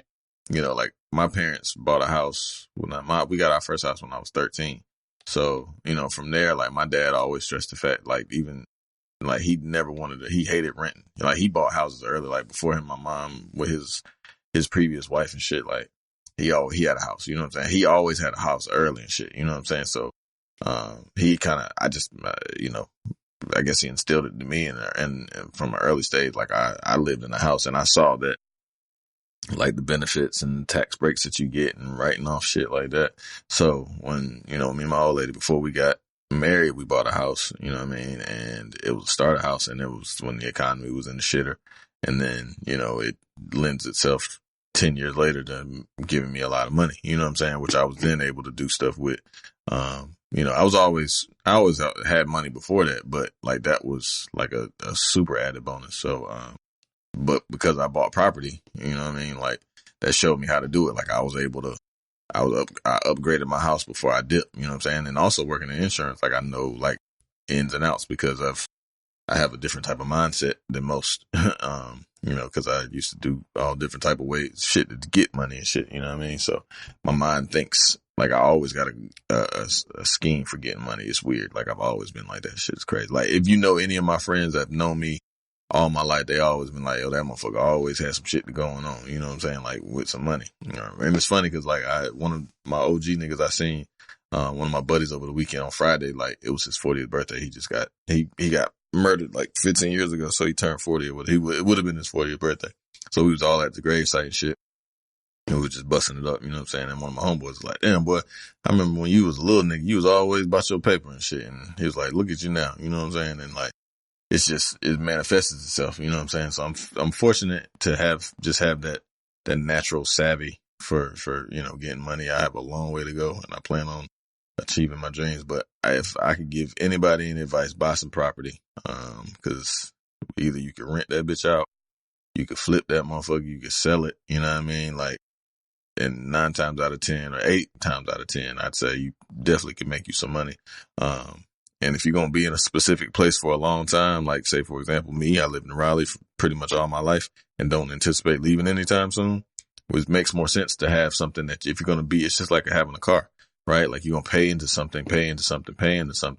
And then once you have an opportunity to say, hey, I don't owe as much as I did at one particular time when I bought this motherfucker. So then that's basically what equity is, right? So you get equity in some shit. So then you're able to sell it. And then, yes, while you've paid something for so long, then you get that lump sum back and plus, you know what I mean? Potentially more depending on how the market is. I don't know. So I just look at shit like that. You know what I'm saying? It's just supply and demand is something that I've always, been keen on. You got to have something to sell something. You know what I'm saying? So, I think that was the biggest lesson for me, just understanding like how money works and how many ways it is to get some money out of this motherfucker. And, oh yeah. But like property is the way, because people are always gonna need somewhere to live, and it appreciates. Like nothing really appreciates like property. Even if it kind of plateaus, eventually that shit is gonna still, because you're still gonna be paying into it, still gonna be paying into it, still gonna be paying into it. So eventually the shit's gonna make a turn, and you either gonna pay that bitch off completely and then have a house for your entire family for the rest of your lives or whatever, or you can, possibly move up and upgrade, because 10 years when I bought my house, the first house I had, like I didn't know what 10 years, like I didn't see 10 years down the future, but come 10 years, like I done paid 10 years worth of mortgage, and that loan that I owed, has significantly dropped by fucking 14 or 15,000, you know what I'm saying, in that 10-year period. So then I'm able to turn that around, make money. Now the economy's booming way more than it was. So I'm in the black like shit, you know what I'm saying? So, that's it, man. It's just, that's what's up. Get you a piece of the earth. If I can't tell you nothing, buy you a piece of the earth. They don't make earth no more. So get you a little bit, and then that is true. That's it. That's all I could say. Okay. I think that was good. One more, and we can sum it up a little bit quicker. Success. What did you think success was, I guess, growing up, and now what does success look like to you? It's all relative, right? So you got to take a motherfucker who's making like 40,000 and he's good. You know what I mean? His bills is paid. He can eat. He can buy whatever. No, what does your personal I'm just saying it's relative. Like? So okay. I'm just giving you like a frame of reference. So like, I never really knew what I wanted to do with myself. Like, I definitely didn't think I'd be a fucking insurance adjuster. That's not the most glamorous. That sound wow when you say it like that. I know, like right? an like insurance adjuster. And I stumbled into that shit. You know what I'm saying? Like, I had no plans of doing that shit. Like, when I even applied for the job that I have now, well, not that I have now, but that got me in the whole property and casualty insurance. Like, I didn't know what the fuck I was doing. I just was like, oh, I knew somebody that was at this company. They were like, boom, I'm doing X, Y, and Z. I was like, all right, cool, fuck it. I'm tired of driving to Durham and shit every fucking day. So I applied for that shit, and that shit was professionally the best move I've ever made. But in terms of like what I thought success was, I mean, you remember, like, I used to be in a trap house with niggas and shit, living in a trap house. So but I knew that wasn't the end for me, because I was way too smart for that shit. But I didn't know, I always wanted 3 kids. I didn't know necessarily that, and I never wanted a baby mom. So I guess I already had in my mind that I was going to have a wife and kids and shit, but I didn't anticipate it, like, cause when you get 36 and 33 and 32 and your 30s, like, that shit comes faster than it didn't, you know what I'm saying? So like, you look back, you're like, holy shit. Like, I'm that's true. Old as fuck now, you know what I'm saying? Like, to the point. So now, like, my mom and dad really didn't get, like, they shit together till they was like 40, you know what I'm saying? Maybe late 30s, 40s and shit, I think.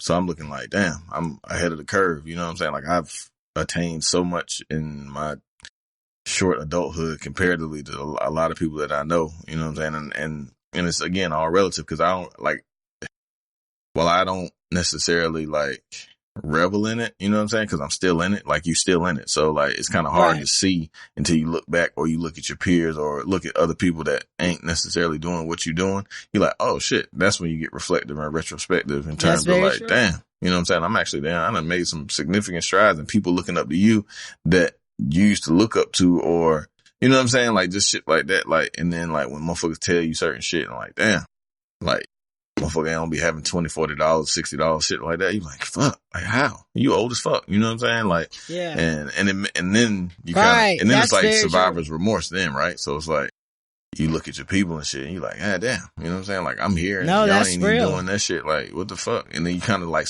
not feel bad, but you feel like you don't want to make them have like a superiority or inferiority complex. You know what I'm saying? Because you're still the same, and that shit is the wicked shit about it. Because like, I'm still the same person.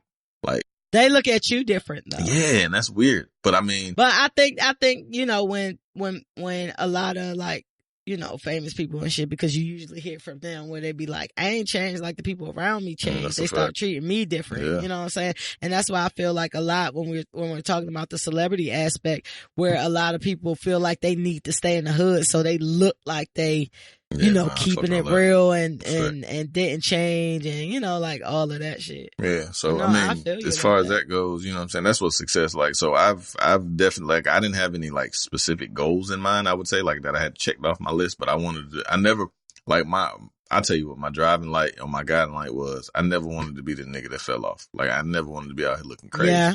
You know what I'm saying? Like, and, you know, health and things and other things get in the way of that necessarily. But for what I could physically, like, whatever I could control and try to make myself do, like, and I'm not even saying by like being like, you know, nicest clothes and driving cars and all. I just didn't want to look like one motherfucker probably like, damn, boy, you seen me here? That motherfucker look crazy as hell, man. And I done said that about a mad motherfucker. Back then you was the man, homie. You know what I'm saying? Like, I done said that about a lot of people. You know what I'm saying? And like, and I ain't never, like, that was my whole shit. Like, I ain't never wanted to be the nigga that, like, be out here looking crazy. You know what I'm saying? And that shit was kind of like my mantra. You know what I'm saying? Like, that's what the words I live by type shit. And like I said, it's so far so good. You know what I'm saying? So I'm happy and I thank God for it all. I thank my mama.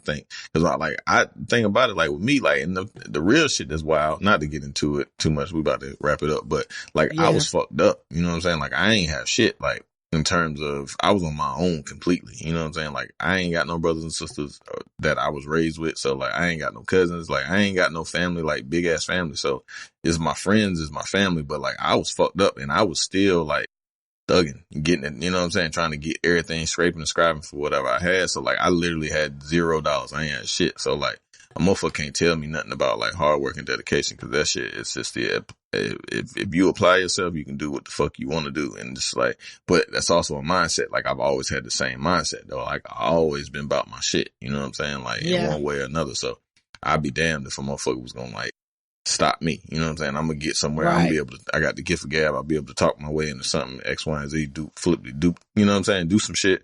So I'm thankful for that. You know what I'm saying? Like I said, I appreciate God for everything that he's done for me and mine. I thank him every night when I go to bed. I try to, at least if I remember, more times than not. And, you know, that's it. That's all I can do. Yeah, I feel you. That's success in a nutshell. I just want to be successful. It's a great song.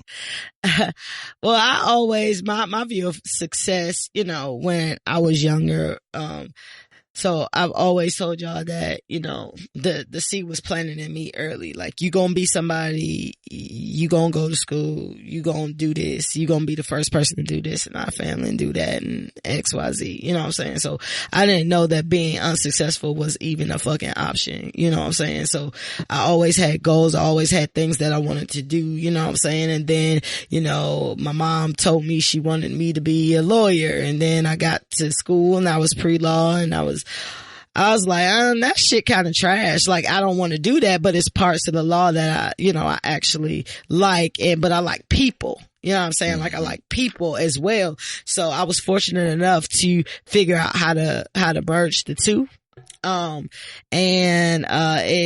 The actual field that I'm in, like ethics and compliance and things like that.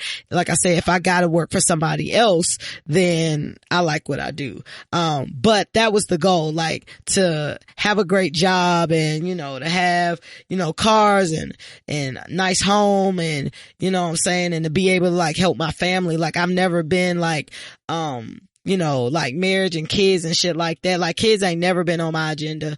And marriage was like, it's not a must have. If it happens, it happens. If it don't, you know what I'm saying? It don't. Like, it wasn't my, you know, some people have that in their criteria as successful, and that's totally fine. That was never, I think of things like that is, you know, I think things like that are outside of your control to me. You know what I'm saying? Cause that's how people get caught up in, I was going to be married by the time I was 30 and I was supposed to have this, and like, you don't know when you're going to meet the person you're supposed to be with. You know what I'm saying? Like, forever. So you forcing that shit, and that's why you on your third divorce, but whatever. That's neither here nor there. You know what I'm saying? Like, for me, it was kind of, am I in a position to like help my family and, you know, help them do better and be able to, you know, chill, like not struggle and all these other things. But I honestly feel like success has been looking different to me. And I bring up when I got laid off, you know what I'm saying? Like, I bring up when I got laid off a lot because that, even though that was just 3 years ago, you know what I'm saying? That changed me a lot and that changed my outlook on things. Like, that's how I created this podcast. That's how, you know, things came about, because I wasn't working at the time. And what I learned during that time is that, maybe it's working for people's shit. Well, okay. No, I mean, like, were you completely I asked did out? get unemployment, but it's not a lot. Gotcha. Yeah, I know it ain't a lot. Like but that. Yeah, it's not a comparatively, lot to especially what you sustain get. any type of lifestyle. Yeah, you know what I'm yeah. saying? It's not even enough to pay your rent for a month. Right. You know what I mean? Like, it's not money like that. You know what I'm saying? I had money. Mm-hmm. I had money because I had savings and I had different types of things. I was blessed to the fact where I did have money where I could support myself at the time, but you know what I'm saying? It's Shit still a started dwindling. different type of, it's a different type of stress when money is going out, but ain't none coming Yeah. in. You know what I'm saying? For So sure. regardless of how much money you got and you live a certain lifestyle. So it's not like I'm living in some, you know what I mean, $600 a month apartment and, you know what I mean? Like I don't have these expenses. I had expenses for the type of salary that I made. You know what I'm saying? So that's why I said more money and making more money don't mean you have more money. You know what I'm saying? More money, more problems. Exactly. So, you know, I had a certain lifestyle that I had to uphold because of different, and I ain't even talking about like the ancillary shit or the shit. fun extracurricular type shit. I'm just talking about the bare shit that you need. You know what I'm saying? You don't think about, you know what I'm saying? Like when you got money, you just go to the grocery store and you whatever, you know what I'm saying? When you don't have money like that or when you gotta watch your money, you really looking at how much shit costs. Yeah. Do you need this? Like, I'm the type of motherfucker, I go in the store, I see the new snack and I want to try that shit. You know what I mean? Yeah. Like when you ain't got money, you like, I don't really need this shit. Or some shit might just go bad or sit on the counter or vegetables go bad and shit like that. When you gotta use that bread, you really using that bread in the right way. You're being more cautious with the way that you spend your money. But anyway, what I actually learned is that I don't really like working for people no more. You know what I'm saying? I like more creative avenues. You know what I'm saying? Like, I love doing this podcast. I love doing things where I can create. I love doing things where I can make something from nothing or I can make a difference or I can find avenues in which to make my own money. You know what I'm saying? Like before I would have been completely fine climbing the corporate ladder, trying to get to, you know, a VP status or something like that and been totally fine with that. And that's the life I would have led. But now success doesn't look the same to me. You know what I'm saying? Like I really be like, yo, bills is my only motivator for coming in this bitch. Like, that's really it. Like a steady, like paycheck. Motivation for me, but is paying my goddamn rent on time. Is exactly paying my bills on time and being able to sustain my life. But as soon as I get in a position, listen, all I gotta do is get in a position where I make my salary and I'm quitting my job. So what if you? Like, so what that's if it. you could make 60,000? Not saying if you do or don't, but if you can make $60,000 and work for yourself, would you do it today? Like tomorrow, somebody said, "I'll get," like, you know, for a fact you had a plan to make 60 grand. You had a foolproof plan to make at least $60,000. No, that's not enough. I can't live off of that. Gotcha. You know what I mean? I can't live off of that. And that's, well, 60,000 with that's the potential because to make more money. Like if you making $60,000 on your own. I feel like my life before the extracurriculars is 60,000. You know what I'm saying? So if I restructure my whole life, like get a smaller apartment or get some house or whatever, and just work on my dream, maybe. I gotta make, in order for me to like seriously quit my job, I gotta make almost $200,000 to quit my job. Gotcha. So like, and I'm not saying that I make $200,000 before niggas go count in my pockets. Shit, I don't give a fuck. However, I still ain't giving you shit. like, but yeah, like no, $60,000, not $100,000 is not enough for me to quit my job. So if you get to $100,000 a year making and doing a podcast or doing 2-3 podcasts alone, you wouldn't do that. I think you'd do that. If you had a podcast, but it would have to be the potential to make more money. Yeah, I mean that's what I'm saying. But not with 60 though. If I made $60,000 doing podcasts, I wouldn't quit my job. Gotcha. If I made $100,000 doing podcasts and all I gotta work is the amount of time that I work, now I probably spend about 5-6 hours a week on this podcast. So yeah, if all I had to do was do 5 or 6 hours, yeah, I would quit my job. You a goddamn fool if you wouldn't. I know I would. Fuck that shit. Yeah, I would, but no, I wouldn't do it for $60,000. Like, I feel like my bills are $60,000. Like, before I've even done anything else. Like, what y'all gotta understand is, I live in an expensive city. I have student loans. I have all types of miscellaneous bills. Like, my bills are fucking high. I got a cable bill that's $200 by itself. Now, like I said, if I was willing to like totally restructure my whole lifestyle, probably, because I did it when I didn't have any money for almost a whole year, when I was laid off for almost a whole year. But my bills going out the door was damn at least $5,000 a month. Mm-hmm.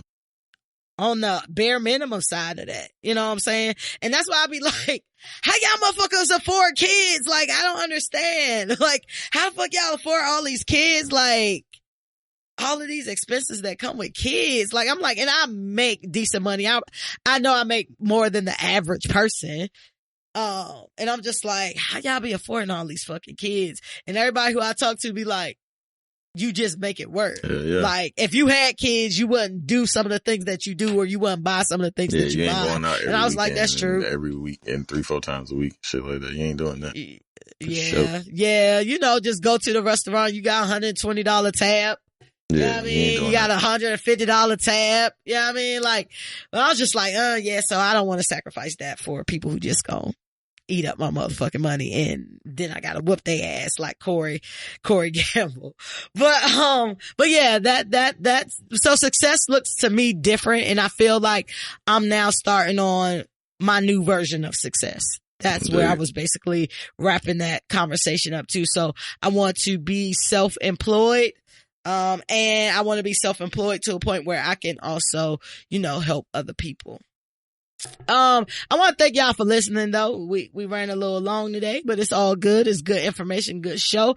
I want y'all to, make sure y'all subscribe to the show. Also check us out on our website at theaintshitshow.com. You can learn about us. You can listen to the show directly from there. You can, email us and all of that good stuff from there. Y'all know that's the X where the I will be, and follow us on social, and that's Twitter, IG, Facebook, all that. And you can listen to us on YouTube, Spotify, iHeartRadio, all the regular players. And tell a friend to tell a friend. We like to leave this podcast on a positive note with a quote. And today's quote is, stop trying to force things to happen. Everything will come together at the perfect time. You gotta trust God. Mm-hmm. And that's whatever God you pray to. And until next week, I want y'all to be great, and the marathon continues. TMC, Rip Nip. And we out.